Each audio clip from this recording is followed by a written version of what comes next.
அத்தியாயம் 26. காலையில் முதல் ஆளாய் சிட்டிக்கு வெளியே இருந்த ஆகாஷின் இரும்பு குடோனுக்கு வந்த சிவா திறந்திருந்த முன்கேட்டில் செக்யூரிட்டியை காணாமல் உள்ளே செல்ல குடோனும் திறந்திருக்கவும் திகைத்தான். ஆகாஷ் என்ன தானே செக்யூரிட்டி கிட்ட சாவி வாங்கிட்டு அவனுக்கு 2 நாள் லீவு கொடுத்து அனுப்பிட்டு குடோனை திறக்க சொன்னான். இப்ப யார் எனக்கு முன்னாடி வந்திருப்பா யோசித்தவன், நம்ம பசங்கள்ல எவனோ ஆர்வ கோளாறுல எனக்கு முன்னாடியே வந்துட்டாங்க போல இருக்கு என்று சிரித்துக்கொண்டே உள்ளே நுழைந்தான். அங்கே மேஜையில் ஆகாஷ் கொண்டு வந்திருந்த வெளிநாட்டு மதுக்குப்பி சில கிளாஸுடன் வைக்கப்பட்டிருக்க, அருகிலேயே சிகரெட்டுடன் கம கம மணத்தோடு சூடான பரோட்டாவும் மட்டன் கிரேவியும் இருந்தது. வீட்டில் சாப்பிடாமல் அவசரமாய் கிளம்பியவனுக்கு அதை பார்த்ததுமே வயிறு கபகபத்தது. அட, இதெல்லாம் வேற வாங்கி வச்சிருக்கான். யார் இவ்வளவு பொறுப்பா இந்த வேலையை பார்த்திருப்பா? யோசித்துக்கொண்டே உள்ளே யாரும் இருக்கிறார்களா என்று தேடினான். டேய் மச்சான்ஸ், எங்கடா இருக்கீங்க? எனக்கு முன்னாடியே இங்கே வந்து எவன் பார்த்த வேலைடாது? கேட்டுக்கொண்டே ஓரத்தில் அடுக்கி வைக்கப்பட்டிருந்த இரும்பு கம்பிகளை தாண்டி அறைக்குள் எட்டி பார்க்க, அங்கே நாற்காலியை வரிசையாய் வைத்து ஏதோ செய்து கொண்டிருந்த புதியவனை கண்டு திகைத்தான். ஏய், யார்டா நீ? இங்கே என்ன பண்ணிட்டு இருக்க? அவன் கேள்வியில் நிதானமாய் திரும்பிய நிதின், நீங்க தான் சிவா சாரா? ஆகாஷ் சார் தான் என்னை இங்கே அனுப்பி வச்சார். நான் புதுசாக சேர்ந்திருக்கிற கார் டிரைவர். உங்களுக்கு எதுவும் ஹெல்ப் வேணும்னா பண்ணி கொடுக்க சொன்னார் என்றான் நிதானமாக. நம்பிக்கை வராமல் அவனை ஏற இறங்க பார்த்தவன், நேற்று கூட இதை பற்றி ஆகாஷ் எதுவும் நம்மிடம் சொல்லவில்லையே என யோசிக்கையிலே, உங்களுக்கு டிஃபன், ட்ரிங்க்ஸ், சிகரெட் எல்லாம் வாங்கி கொடுத்துட்டு கிளம்ப சொன்னார். வாங்கி வச்சிட்டேன். வேற எதுவும் வேணுமா என்றான். இல்லை, போதும் என்றான் சிவா யோசனையிலேயே. சரி சார், அப்போ நான் கிளம்பட்டுமா என்றான் நிதின். ஏய் இரு, உன் பேர் என்ன? கேட்டுக்கொண்டே அலைபேசியை எடுத்தவன் ஆகாஷுக்கு முயற்சி செய்ய, நிதின் செட் பண்ணி வைத்த சிக்னல் ஜாமர் சரியாக வேலை செய்த காரணத்தினால் அவனது அலைபேசியில் சிக்னல் வரவில்லை. சலித்து கொண்டவன் வாசலில் பைக் சத்தம் கேட்க இருவரும் வெளியே சென்றனர். 2 பைக்குகளில் இருந்தும் 2 பேராய் நண்பர்கள் இறங்க அவர்களை கண்டதும் சிவா உற்சாகமானான். சிவாவின் அருகில் புதியவன் ஒருவன் நிற்பதைக் கண்ட நண்பர்கள் நெற்றியை சுருக்க, அவன் ஆகாஷ் உதவி செய்ய அனுப்பிய டிரைவர் என்றதும் சமாதானமாயினர். டிஃபனுக்கு புரோட்டாவும் மட்டன் குழம்பும் இருக்கு. வேற எதுவும் வேணுமா? இவனை போக சொல்லிடலாமா எனவும் மேஜையில் நிறைந்திருந்த மதுக்குப்பியும் சிகரெட் பாக்கெட்டும் முகத்தில் மலர்ச்சியை கொடுக்க, இதுவே தாராளமா போதும் என்றனர் சந்தோஷத்துடன். சரி, நீ கிளம்பு. வேற எதுவும் வேணா நாங்க பாத்துக்கிறோம் என்ற சிவா. சரி, செக்யூரிட்டி எங்க போனா என்றான். அவனுக்கு 2 நாள் லீவ் கொடுத்து ஆகாஷ் சார் போக சொல்லிட்டார் சார் என்றான் நிதின் பவ்யத்துடன். ஓ சரி சரி, நீ கிளம்பு. முன்னாடி கேட்டை சாத்திட்டு போயிடு என்றான் அவன் சமாதானத்துடன். நிதின் வெளியே சென்று கேட் சாத்தும் சத்தம் கேட்டதும் ஒருவன், என்னடா மச்சான், ஆகாஷ் எதுக்கு இவனை இங்கே அனுப்புனா? நாம இங்கே வர்றது யாருக்கும் தெரியக்கூடாது தானே சந்தேகத்தை கிளப்பினான். எனக்கும் அதே டவுட் தான்டா. ஆனால் ஆகாஷ் ஏதாச்சும் காரணமாக இப்படி பண்ணியிருப்பான். சரி, அவனை தான் அனுப்பியாச்சே, நாம் அந்த ரூமை ரெடி பண்ணி கேமராவை செட் பண்ணிட்டு சாப்பிடுவோம் என்றான். ஆமாடா, வீட்டில் சாப்பிடக்கூட தோணலை. எப்படா விடியோன்னு காத்துட்டு இருந்தோம். இப்போ மட்டன் குழம்பு மணக்குது, செம்மையா பசிக்குது என்றான் ஒருவன். என்னத்தான் ஆகாஷ் சொன்னாலும் அந்த நிர்மலா இப்படி பொசுக்குன்னு ஓகே சொல்லுவான்னு நான் எதிர்பார்க்கவே இல்லடா என்றதும் மற்றவன், எனக்கும் தான். ஒருவேளை அவன் மேலே உள்ள பயத்தில் தான் ஓகே சொல்லியிருப்பா. இனி இங்கே வந்து நாம எல்லாரும் இருக்கிறத பார்த்து முரண்டு பிடிப்பாளோ என்றான். கைக்கு எட்டியது வாய்க்கு எட்டாமல் போய்விடுமோ என்ற கவலையுடன். அதெல்லாம் ஆகாஷ் பார்த்துப்பான். அவன் இங்கே வரும்போது நம்மளை கொஞ்சம் மறைவா இருக்க சொல்லி ஆகாஷ் சொல்லியிருக்கான். டேய், நீ முன்னாடி நிற்கிற பைக்கை எல்லாம் பின்னாடி மறைவா நிறுத்திட்டு வா என்று சாவியை கொடுக்க மற்றவர்களும் கொடுத்தனர். வாங்கடா, நம்ம ரூமை ரெடி பண்ணுவோம் என்றதும் மற்றவர்கள் தொடர்ந்தனர். ஒரு பெரிய ஹால் போன்ற அறையில் நடுவே பெரிய கட்டில் ஒன்று இருக்க, மின் விசிறி மேலே தொங்கிக் கொண்டிருந்தது. ஆகாஷ் கொடுத்திருந்த குட்டி கேமராவை பொசிஷன் பார்த்து செட் செய்ய மற்ற இருவர் அறையை தயார் செய்தனர். இன்னும் கொஞ்ச நேரத்துல கசங்க போற படுக்கைய எத்தனை முறைடா சரி பண்ணுவ? போதும் ஒருவன் சொல்லவும் மற்றவன் அதை யோசித்து குதூகலமாய் சிரித்தான். அச்சோ, இன்னும் கொஞ்ச நேரத்துல நடக்க போற கிளுகிழுவ நினைச்சா எனக்கு இப்பவே நெஞ்சில குழு குழுன்னு இருக்கு மச்சான். எனக்கும் தாண்டா, ரொம்ப நாள் ஆயிடுச்சு நாம இந்த மாதிரி குரூப் ஸ்டடி பண்ணி என்றவன். டே ஆகாஷ், ஃபோன் பண்ணு, எனக்கு சிக்னல் கிடைக்கல. அவன் நிர்மலாவை பிக்கப் பண்ண கிளம்பிட்டானா கேட்போம் என்று கூற அலைபேசியை எடுத்தவன், அட ஏன் ஃபோன்லேயும் சிக்னல் இல்லை மச்சான். ஒருவேளை இந்த குடோன் அவுட்டரில் உள்ளதால சிக்னல் கிடைக்கல போல இருக்கு. சரி, நாம ஒரு ரவுண்டு உள்ள தள்ளிட்டு சாப்பிட்டு வெயிட் பண்ணுவோம் என்றதும் அனைவரும் ஹாலுக்கு வந்தனர். அதற்குள் பைக்கை பின்னில் நிறுத்திவிட்டு வந்த நண்பனும் வந்திருக்க அனைவரும் மேஜையை சுற்றி அமர்ந்தனர். மதுக்குப்பியை முத்தமிட்டு முகர்ந்தவன் மூடி திறந்து தங்க நிற திரவகத்தை அனைவர் கிளாஸிலும் ஊற்றினான். சியர்ஸ். கண்ணாடி கோப்பைகள் செல்லமாய் சினுங்கிக் கொள்ள கண்ணை மூடி கசப்போடு கூடிய அந்த சுவையை சப்பு கொட்டி உள்ளே தள்ளினர். பா, என்ன இருந்தாலும் ஃபாரின் சரக்கு தான்.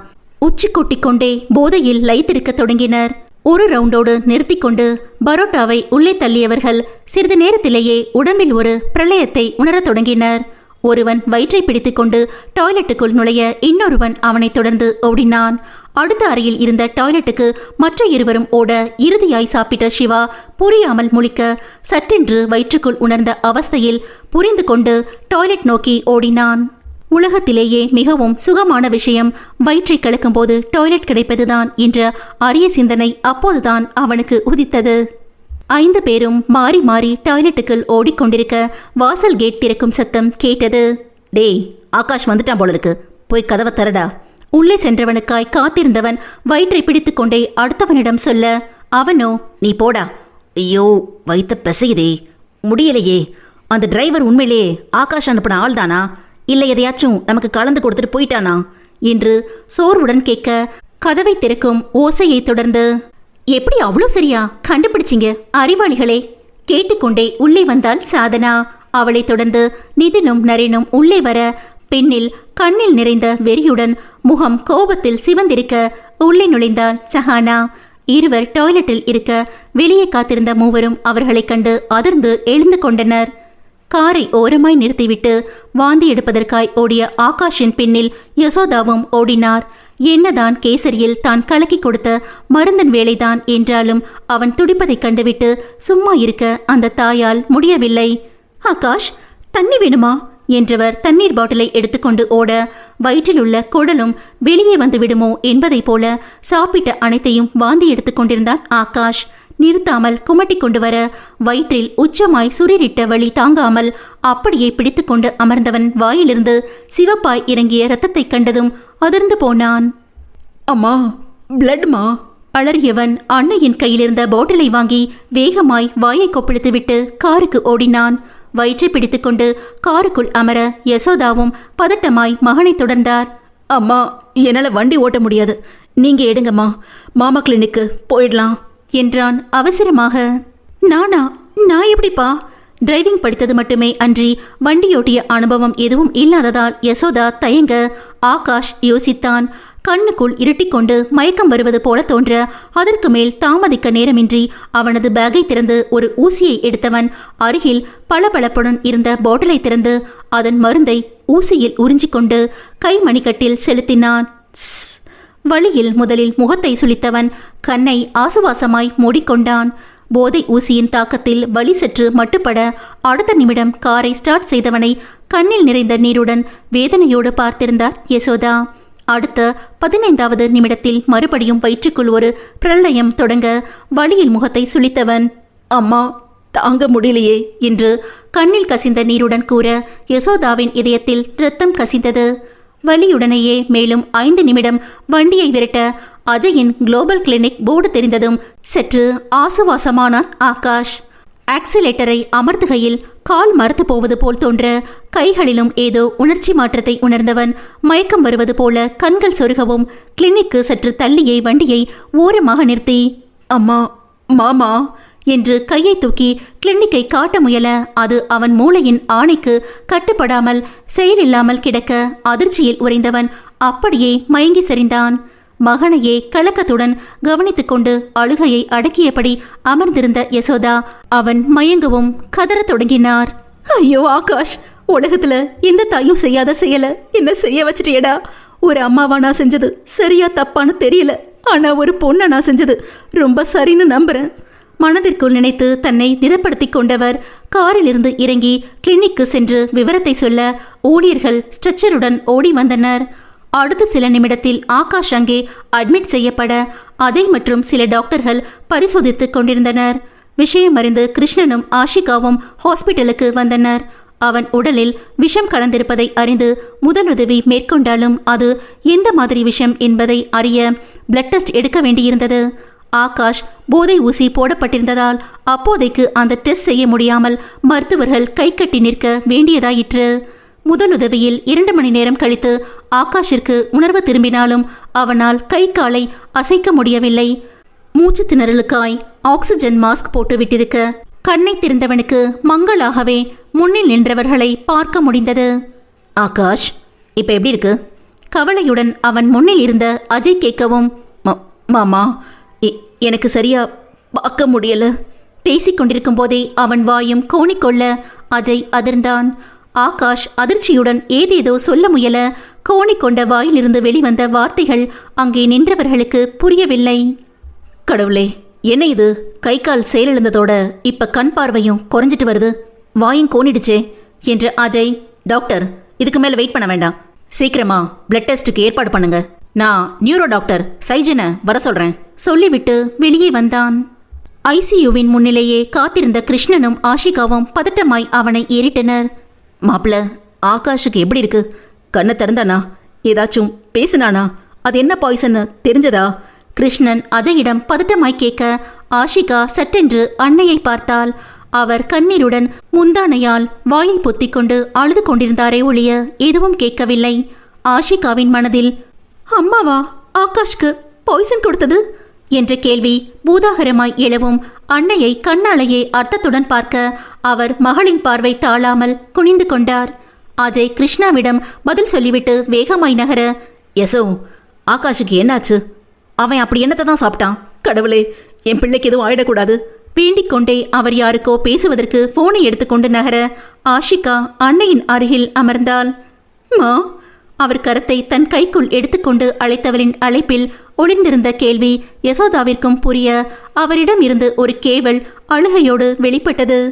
என்னதான் இப்படி ஒரு பிள்ளையை நான் பெற்றிருந்தால் விஷம் வைத்து கொன்றிருப்பேன் என்று அவள் வீரவசனம் பேசியிருந்தாலும் தன் அன்னை நிஜமாலுமே அப்படி ஒரு செயலை செய்துவிட்டார் என்பது ஆச்சரியமாகவும் நம்ப முடியாமலும் இருக்க வாயடைத்து போனார் ஆஷிகா.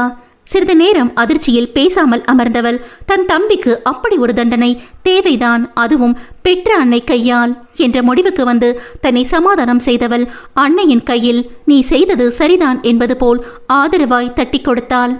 ஆகாஷின் இரத்தத்தை பரிசோதனைக்கு அனுப்பிவிட்டு ரிசல்ட்டுக்கும் நியூரோ சர்ஜன் சைஜனுக்கும் காத்திருந்தனர்.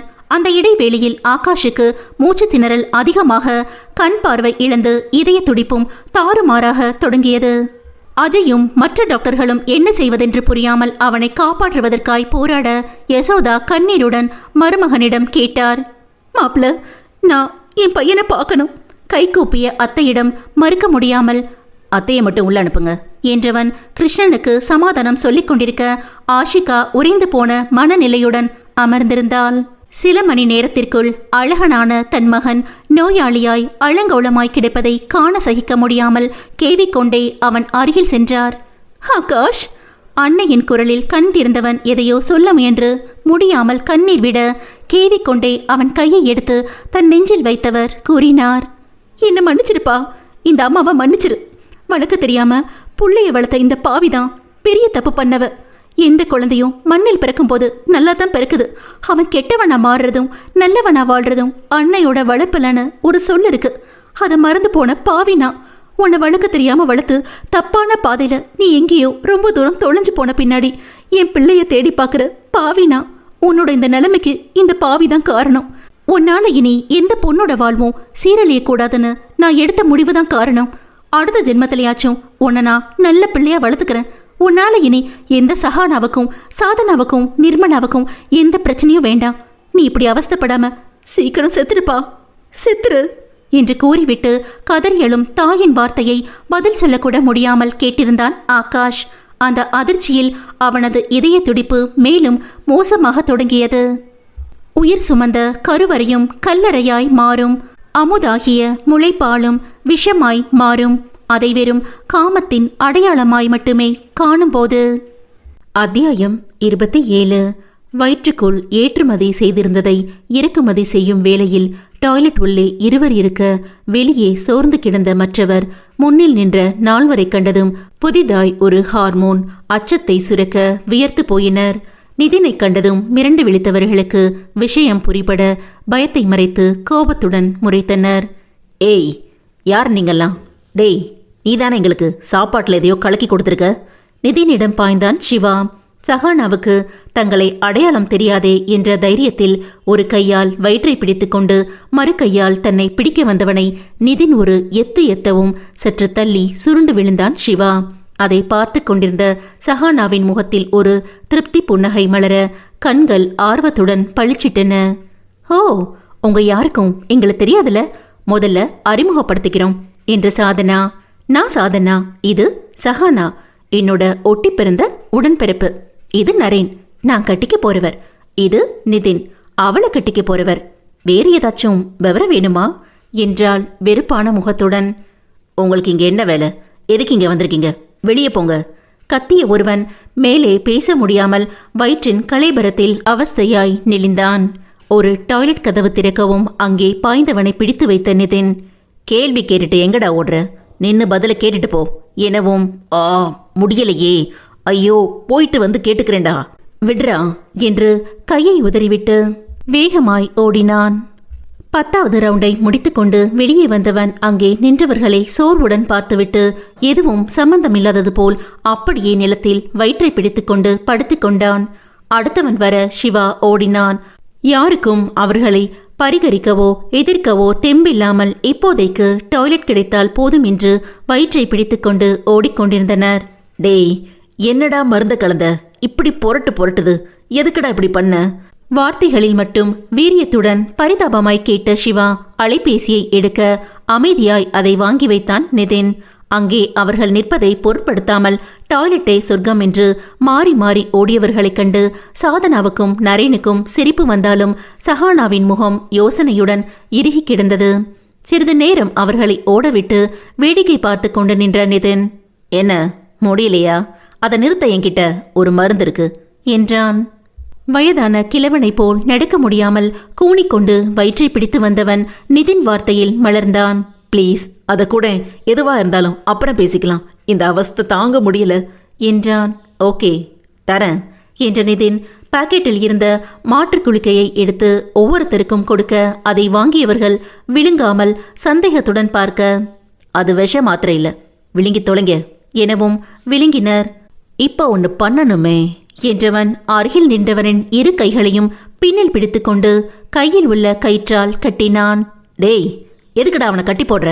கேட்டுக்கொண்டே இரும்பு ராடு ஒன்றை எடுக்க முடியாமல் எடுத்த சிவாவை நரேன் பிடித்து கொள்ள அவனையும் கட்டி வைத்தனர். மற்ற மூவரையும் அதிக சிரமம் இல்லாமல் கட்டி போட்டனர்.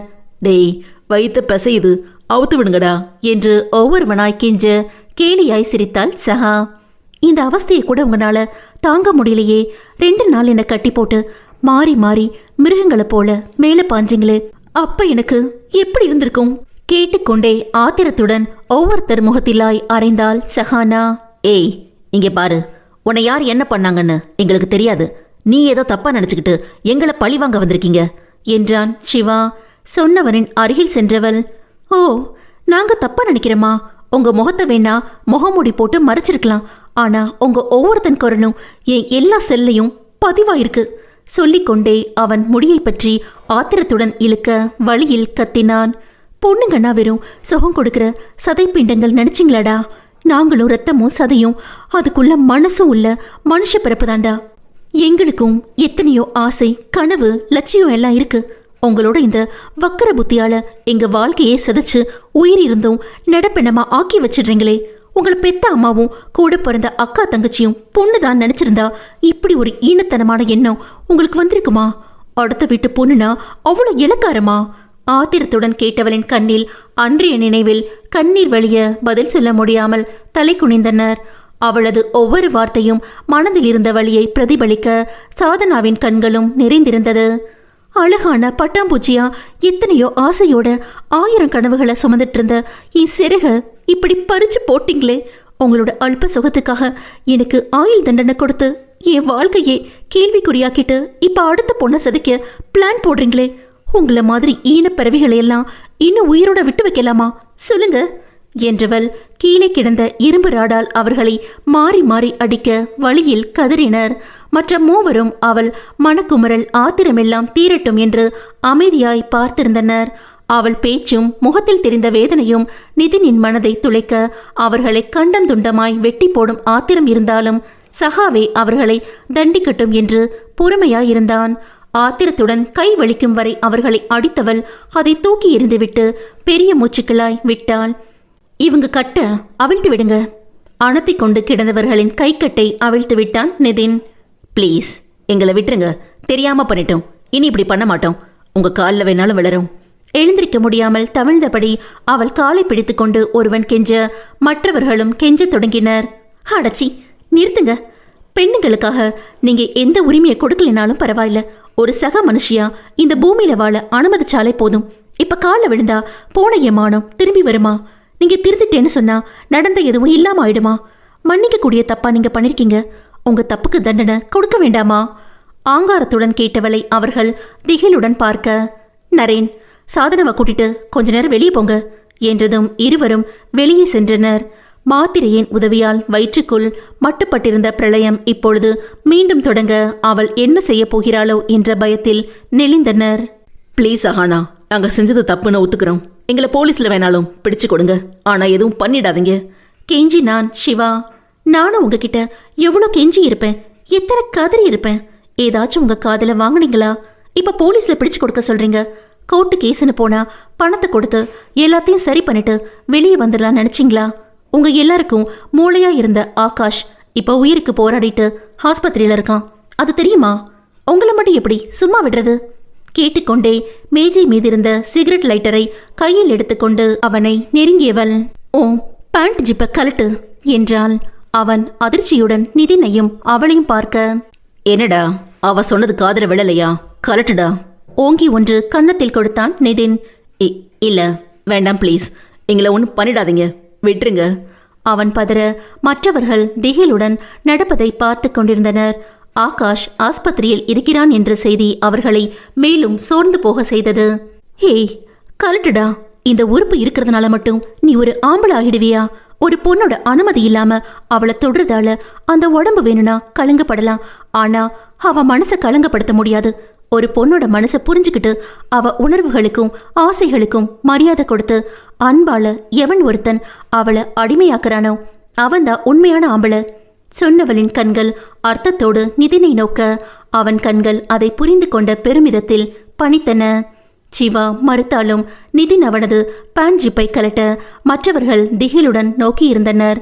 அடுத்தடுத்து நின்றவர்களின் ஜிப்பையும் கலற்ற அன்று ஆண் என்ற ஆணவத்தில் கொக்கரித்தவர்கள் இப்பொழுது நடக்கப் போகும் அபாயத்தை உணர்ந்து கெஞ்சத் தொடங்க அவர்களின் கையை பின்னில் கட்டி வைத்தான் நிதின். சஹானா சிகரெட் லைட்டரை ஆன் செய்ய அதிலிருந்து சுடர்விட்டு பிரகாசித்த நெருப்பை காட்டிலும் உக்கிரமாய் அவள் மனதிற்குள் கொழுந்துவிட்டு எரிந்து கொண்டிருந்தது எரிமலை ஒன்று. அவன் ஆண் என்னும் அடையாளம் காட்டிய உறுப்பை கைகளால் மறைக்க முடியாமல் கதறினான் சிவா.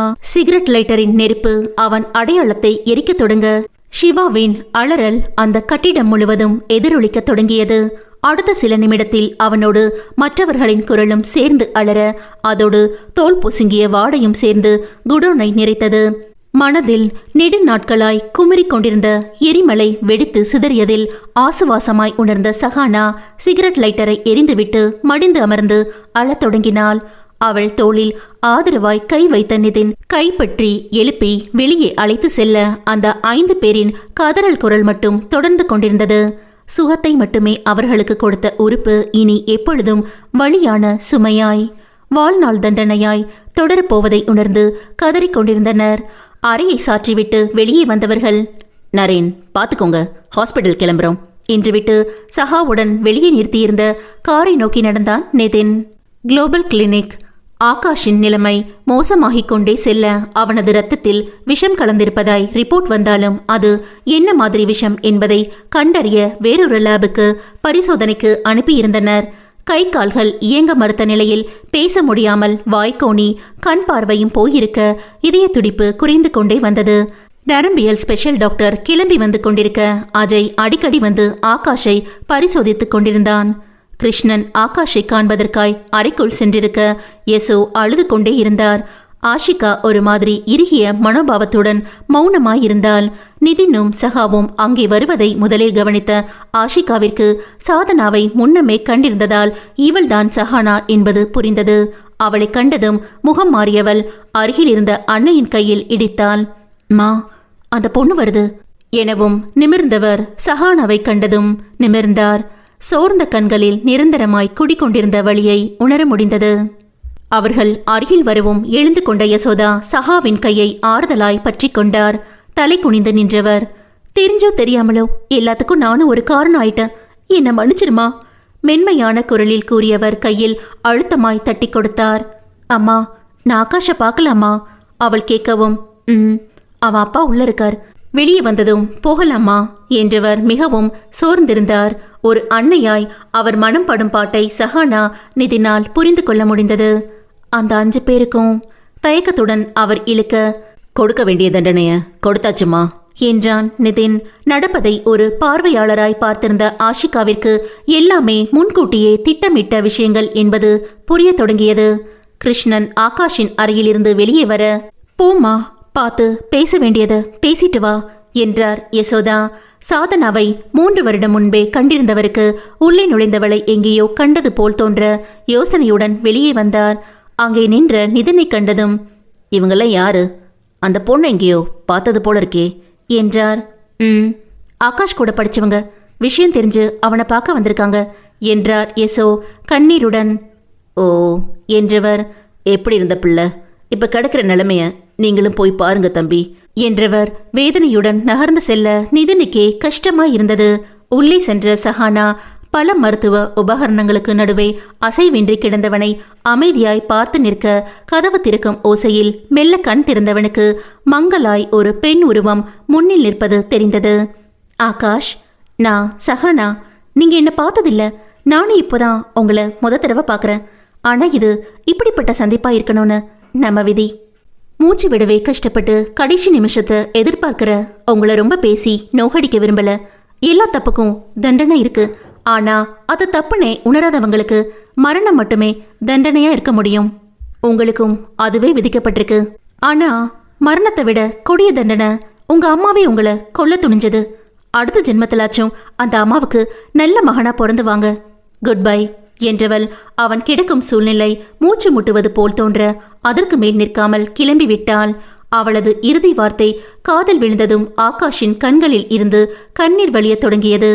அவனை பரிசோதிக்கும் நர்ஸ் உள்ளே வந்து இசிஜி மானிட்டரை பார்க்க அதில் பல்ஸ் குறைந்து கொண்டே வந்ததால் டாக்டரை அழைக்க விரைந்தார். எதிரில் நியூரோ சர்ஜனுடன் ஆகாஷின் அறைக்கு வந்து கொண்டிருந்த அஜயிடம் விஷயத்தை சொல்ல அவன் வேகமாய் அறைக்குள் சென்றான்.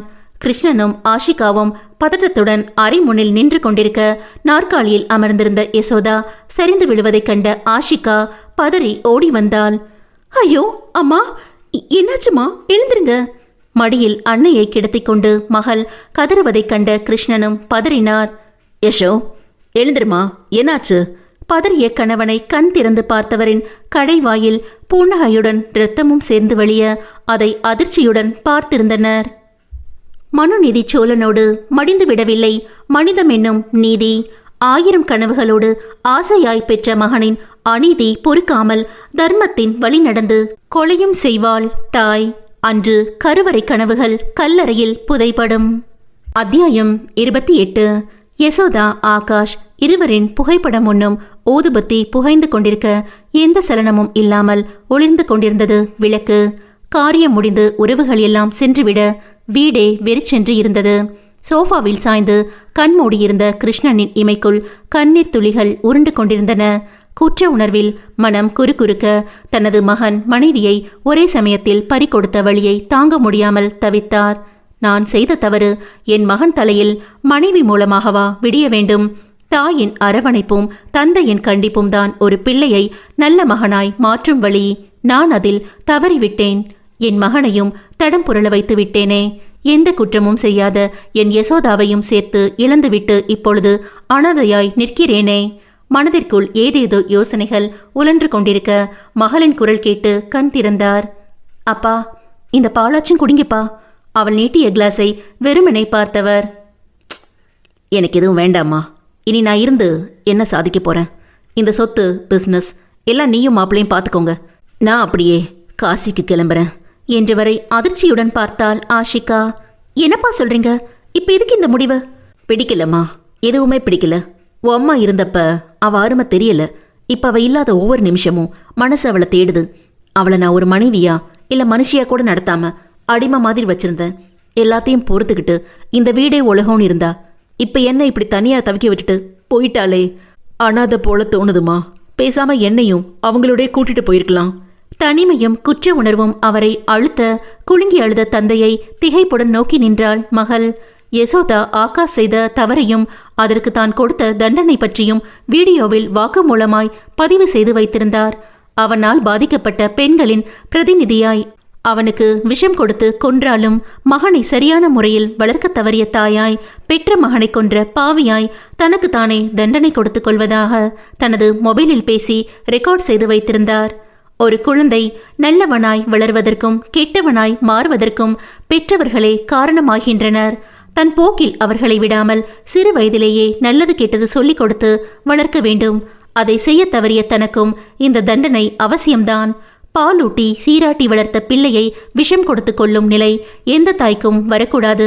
அவன் இல்லாத உலகத்தில் இனி நானும் வாழ விரும்பாததால் என் வாழ்வை முடித்துக் கொள்கிறேன் என்று கூறியிருந்தார்.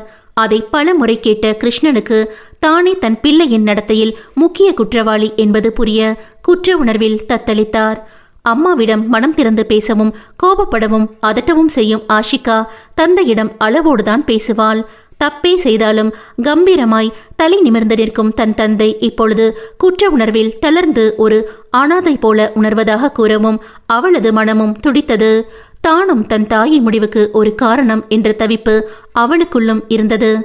ஆகாஷின் போஸ்ட்மார்ட்டம் ரிப்போர்ட்டில் அவனது உடலில் டிமீத்தைல் மெர்க்குரி என்ற மருத்துவமனை உபகரணங்கள் மற்றும் ஆய்வக கருவிகளை சுத்தம் செய்யும் மருந்து கலந்திருப்பதாய் கூறியிருந்தனர். அது ஒரு வகை குறிப்பிட்ட அளவுக்கு மேல் உடலில் கலந்தால் மிக சக்தி வாய்ந்த பாய்சனாய் செயல்படக்கூடியது. யசோதா கொடுத்த கேசரியில் சிறிய அளவே சேர்த்திருந்தாலும் அது வயிற்றுக்குள் சென்றவுடன் பின் விளைவுகளை காட்டத் தொடங்க அந்த நேரத்தில் ஆகாஷ் கை நரம்பில் செலுத்திய போதை ஊசியின் மருந்திலும் அந்த மருந்து கலந்திருப்பதால் இரத்தத்தில் பரவி மிகவும் மோசமான பின் விளைவை கொடுத்திருப்பதாக கூறியிருந்தனர். யசோதாவின் மரணம் சயனைட் உட்கொண்டதால் நேர்ந்ததாய் ரிப்போர்ட்டில் கூறியிருந்தனர்.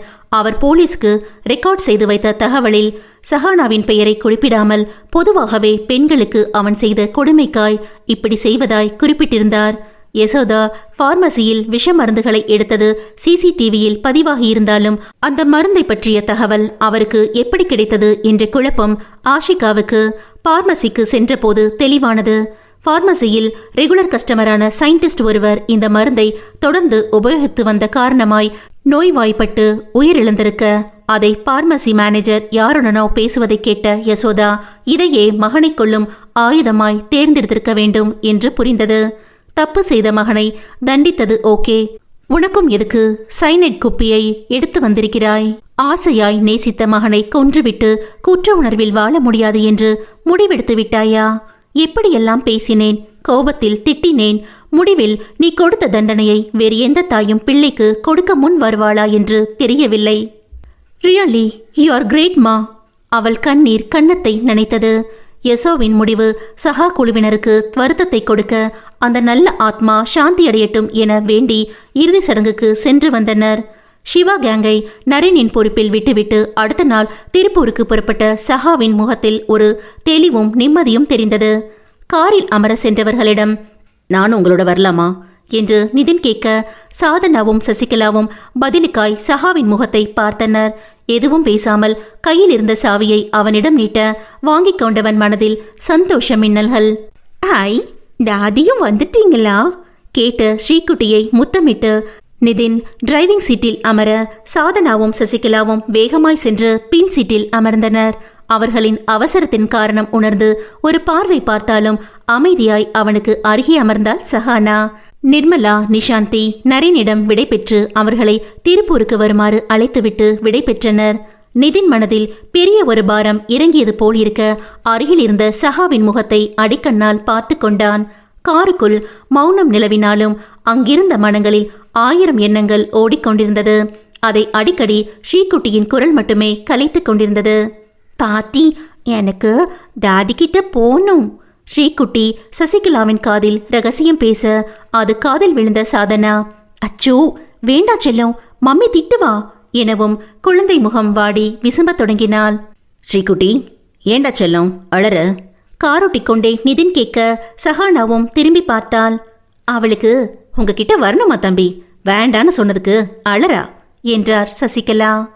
ஓ, அவளை இங்கே கொடுங்கம்மா, நான் பாத்துக்கிறேன் என்றவன் வண்டியின் வேகத்தை குறைத்து அவளை வாங்கி மடியில் உட்கார வைத்து கொண்டான். அதை கவனித்தாலும் கண்டு கொள்ளாமல் வெளியே பார்வையை பதித்திருந்தாள் சஹானா. நிதின் ஸ்ரீகுட்டியிடம் பேசிக்கொண்டே வண்டியோட்டி கொண்டிருந்தான். அவன் மடியில் சமத்தாய் எந்த தொந்தரவும் செய்யாமல் அமர்ந்திருந்தாள் அவள். சஹானாவின் மனதில் நேற்றைய சம்பவங்களை ரீங்காரமிட்டுக் கொண்டிருக்க அதையே யோசித்துக் கொண்டிருந்தவளுக்கு தலை வலிக்க தொடங்கியது. கார் கோவையை நெருங்க அவளை கவனித்த நிதின், அம்மா ஒரு காஃபி குடிச்சா நல்லா இருக்கும்னு தோணுது, உங்களுக்கு வேணுமா என்று கேட்க, ஆமா தம்பி, நானே சொல்லலான்னு இருந்தேன் என்றார் சசிகலா. எனக்கும் வேணும். சாதனாவும் சொல்ல புன்னகைத்த நிதின் சஹானாவை பார்க்க அவள் திரும்பாமல் அமர்ந்திருந்தாள். காரை ஒரு காஃபி ஷாப் முன்பு நிறுத்தியவன், சஹி கொஞ்சம் குழந்தை இப்படி காஃபி வாங்கிட்டு வந்துடுறேன் என்றவன் உறங்கத் தொடங்கியிருந்த ஸ்ரீகுட்டியை அவள் மடியில் விட்டுவிட்டு இறங்கினான். அன்னிச்சையாய் மடியில் உள்ள குழந்தையை அணைப்பாய் கைகள் பிடித்து கொண்டாலும் அதை எதிர்பார்க்காதவள் விழித்துக் கொண்டிருக்க பின் சீட்டில் இருந்த சசிகலாவும் சாதனாவும் பொங்கி வந்த சிரிப்பை அடக்கிக் கொண்டனர். உறக்கத்தில் குழந்தையின் தலை நிற்காமல் ஆட சற்றென்று அணைத்தவளின் நெஞ்சத்தை மஞ்சமாக்கி வசதியாய் தலை வைத்துக்கொண்டு இரு கைகளையும் அவள் பின்னில் தொங்க போட்டு புன்னகையுடன் உறங்கத் தொடங்கியிருந்தாள் ஸ்ரீகுட்டி. சசிகலாவும் சாதனாவும் நிதின் பின்னாடியே எதுவும் அறியாதது போல் கடைக்கு சென்றிருந்தனர். உறங்கும் குழந்தையின் களங்கமில்லா முகமும் அவள் பவுடரின் மனமும் என்னவோ செய்ய ஆழ்ந்து கவனித்தாள். இளம் சிவப்பு நிற ரோஜா இதழ்கள் ஈரத்துடன் பளபளக்க அதில் ஒரு புன்னகை உறைந்திருந்தது.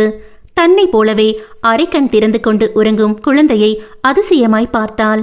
அவளை அணைத்து கொண்டு முத்தமிட மனது துடிக்க கடையில் நின்றவர்களை கவனித்தாள். அவர்கள் காஃபியை வாங்கிக் கொண்டிருக்க சற்றென்று அந்த பட்டு கன்னத்தில் முத்தமிட்டவளின் கண்கள் நெகிழ்ந்து பணித்தன. இனம் புரியா ஒரு தாய்மை உணர்வு உடல் எங்கும் பரவசமாய் அவளை ஆட்கொள்ள யசோதாவின் நினைவு வந்தது. யசோதா அம்மாவும் எத்தனை ஆசைகளுடன் மகனை பெற்று சீராட்டி வளர்த்திருப்பார். அப்படி ஒரு அன்பான அன்னையின் வளர்ப்பிலேயே தவறான பிள்ளை வரும்போது நான் இவளை கண்டு கொள்ளாமல் விடுவது எப்படி சரியாகும்? எவனோ செய்த தவறுக்கு இந்த பிஞ்சு என்ன செய்தது? இவளுக்கான அன்பையும் அரவணைப்பையும் கொடுக்காமல் விலகி நிற்பது தவறில்லையா? விதைத்தது விதியாகினும் வளர்ந்தது என் வயிற்றில் அல்லவா? என் வயிற்றில் பிறந்ததை தவிர இந்த குழந்தை என்ன பாவம் செய்துவிட்டாள்? யோசிக்கும்போது மனதோடு அவளை சுமந்த கருப்பையும் வலிப்பது போல் தோன்றியது. குழந்தையின் முகத்தை பார்க்க உறக்கத்தில் சிரித்து கொண்டிருந்தாள் ஸ்ரீகுட்டி. அந்த தெய்வீக புன்னகையில் அவளது இத்தனை நாள் வீம்பும் வைராக்கியமும் தவிடு பொடியாவது போல் தோன்ற குழந்தையை அணைத்து கொண்டு மீண்டும் மீண்டும் முத்தமிட்டாள். இவள் என் மகள். இவளை நல்ல மனுஷியாய் தைரியம் மிகுந்த பெண்ணாய் நல்லது கெட்டது சொல்லிக் கொடுத்து கண்ணியமாய் வளர்க்க வேண்டிய பொறுப்பு என்னுடையது. இனி என் வாழ்க்கை இவளுக்காகத்தான். மனம் உறுதி கொண்டதும் முகத்தில் தெளிவு வந்தது. அப்ப உன் மகா மட்டும் போதுமா? ரூபன் உனக்கு வேண்டாமா? மனசாட்சி கேள்வி கேட்டது. ரூபனை என்னால் மறக்க முடியாதுதான். எதற்கு மறக்க வேண்டும்? அவனோடு மனதில் வாழத்தான் போகிறேன். எனக்கு கணவனாய் என் மகளுக்கு தந்தையாய் எப்பொழுதும் எங்களுடன் அவன் இருப்பான். மனதில் மட்டும். நிஜத்தில் அவனுடனான வாழ்க்கை எனக்கு சாத்தியமில்லை. அவன் குடும்பத்தில் என்னை போன்ற ஒரு பெண்ணை நிச்சயம் மருமகளாய் ஏற்றுக்கொள்ளப் போவதும் இல்லை. அவன் எத்தனை சொன்னாலும் இதற்கு நான் சம்மதிக்க கூடாது. அவன் வாழ்க்கையில் நான் ஒரு கடந்த காலமாகவே கடந்து விடுகிறேன். யோசிக்கும் போதே இதயத்தை அறுபது போன்ற வழி தோன்ற கண்ணில் இருந்து கண்ணீர் வழிய தொடங்கியது. சஹி, காரின் கண்ணாடியை தட்டி நிதின் அழைக்க திரும்பியவள் கண்ணாடியை இறக்கினாள். இந்த மாத்திரையை போட்டுட்டு காஃபியை குடி, தலைவலி காணாம போயிடும் என்றவனின் நேசத்தில் தொலைந்திடவே மனம் விரும்பியது. இயலாமை கண்ணீராய் வெளிப்பட அதை கண்டவன் துடித்து போனான். வேகமாய் அவள் அருகில் அமர்ந்தவன், என்னம்மா ரொம்ப தலைவலிக்குதா? குழந்தை கொடு, முதல்ல காஃபி குடி என்று பரிவோடு கூற அந்த அக்கறையை எப்படி வேண்டாம் என்று மறுக்கப் போகிறாய் என்று கேள்வி கேட்டது மனம். இல்ல, பரவாயில்ல, குழந்தை நானே வச்சிருக்கேன் என்றவள் காஃபியை வாங்கி கொண்டாள். அவள் குழந்தையை பற்றி ஏதோ யோசித்துதான் கலங்குகிறாள் போல என நினைத்தவன் மனம் குதூகலித்தது. சென்று அவனும் காஃபி குடித்துவிட்டு பிஸ்கட் பாக்கெட்டும் தண்ணீர் பாட்டிலுமாய் வந்தவன், குழந்தை எழுந்தா கேப்பா என்று கூறி காரில் வைத்தான். காருக்குள் நடந்ததை கண்டும் காணாமல் காஃபி குடிப்பது ஒன்றே அப்போதைய கடமை என்பது போல் ரசித்து குடித்துக் கொண்டிருந்த சாதனாவும் சசிகலாவும் கள்ள புன்னகையுடன் காரில் அமர வண்டியை கிளப்பினான். சஹா, கை வலிச்சா குழந்தையை கொடு, நான் வச்சுக்கிறேன் என்ற சாதனாவிடம், வலிக்கல நானே வச்சுக்கிறேன் என்று கூறிட அன்னையும் மகளும் ஒருவரை ஒருவர் ஆனந்தமாய் பார்த்து கொண்டனர். கண்ணாடி வழியை பார்த்த நிதினிடம் கட்டை விரலை காட்டி சூப்பர் எனவும் அவனும் புன்னகைத்தான். அதை சஹா கவனிக்கவில்லை என்று அவர்கள் நினைத்தாலும் அவனது ஒவ்வொரு அசைவையும் மனதிற்குள் உருவெற்றி வைத்திருந்த அவள் கண்ணில் இது மட்டும் படாமலா போகும். ஒரு பெண்ணின் சிரிப்புக்காய் தன் கண்ணீரை மறைத்து அவள் பலகீனத்தை பயன்படுத்திக் கொள்ள ஆண்மை எப்பொழுதும் பேரழகு. பேரழகன் நீ. அவர்கள் அபார்ட்மெண்ட் கடந்துதான் நிதின் வீட்டிற்கு செல்ல வேண்டும் என்பதால் அவன் அபார்ட்மெண்ட் முன்னில் இறங்கிக் கொள்வதாய் கூற சம்மதிக்காத சாதனா அவன் வேண்டாம் என்றும் விடாமல் வீட்டு தெருமுனையில் இறக்கிவிட்டே வண்டியை வீட்டிற்கு விட்டாள். மனதில் படிந்திருந்த நெடுநாளைய கரைகளும் பாரமும் நீங்கி புத்துணர்ச்சி நிறைந்திருக்க அன்றிரவு நிம்மதியாய் நித்திரையை தழுவினாள் சஹானா. அவள் சுயம் மறந்து உறங்குவதை கண்களில் கண்ணீருடன் மனமுருக பார்த்து நின்றனர் சசிகலாவும் சாதனாவும். இந்த மாற்றம் இப்படியே தொடரட்டும் கடவுளே, இனி நிதின் விஷயத்திலும் நல்லதொரு முடிவை நீதான் காட்ட வேண்டும் என்று வேண்டிக் கொண்டே மகளின் முகத்தில் கண்ட மலர்ச்சியை மனதில் உணர்ந்த சசிகலாவும் நிம்மதியாய் உறங்கினார். அடுத்த நாள் காலையில் அந்த 5 பேரின் நிலையை விசாரிக்க சாதனா நரேனுக்கு அழைத்து பேசினாள். தீப்பிடித்து 3 நாட்கள் ஆகியும் எந்த சிகிச்சையும் கொடுக்காததால் அங்கிருந்த தோல் முழுவதும் பொசுங்கி நரம்புகளும் இரத்த குழாய்களும் சேதமாகி சீல் பிடிக்க தொடங்கியிருந்தன. முறையான சிகிச்சை செய்தாலும் சரியாக பல மாதங்கள் ஆகலாம். பிளாஸ்டிக் சர்ஜரியை செய்தாலும் வாழ்நாள் வடுவாக இம்சிக்கவே செய்யும். இனி ஒண்ணுக்கு போறது கூட அவங்களுக்கு நரகத்துக்கு போறது போலத்தான் என்றான் நரேன். அனுபவிக்கிட்டோம். டாக்டர் கிட்ட போனாலும் எப்படி ஆச்சுன்னு கேள்வி வரும். ஏன் இவ்வளவு நாள் சிகிச்சை எடுத்துக்கலன்னு கேட்பாங்க. வீட்லயும் என்ன நடந்துச்சுன்னு சொல்ல முடியாது, வெளியவும் சொல்ல முடியாது. மனசுக்குள்ளேயே இந்த தண்டனைக்கான காரணத்தை நினைச்சு அழுது புழு வச்சு சாகட்டும். சொல்ல முடியாது. வழி தாங்க முடியாம அவங்களே தற்கொலை பண்ணிக்கவும் சான்ஸ் இருக்கு. சாதனா கூறும்போது சுவற்றில் இருந்த பள்ளி சத்தமிட்டது. பள்ளியின் வாக்கு பழிக்குமோ என்னவோ. கடவுள் சித்தம். வெறும் தண்ணீர் மட்டுமே அவர்களுக்கு கொடுத்து உயிரை தக்க வைத்து 3வது நாள் குடோனில் இருந்து அவர்களை விடுவித்தான் நரேன்.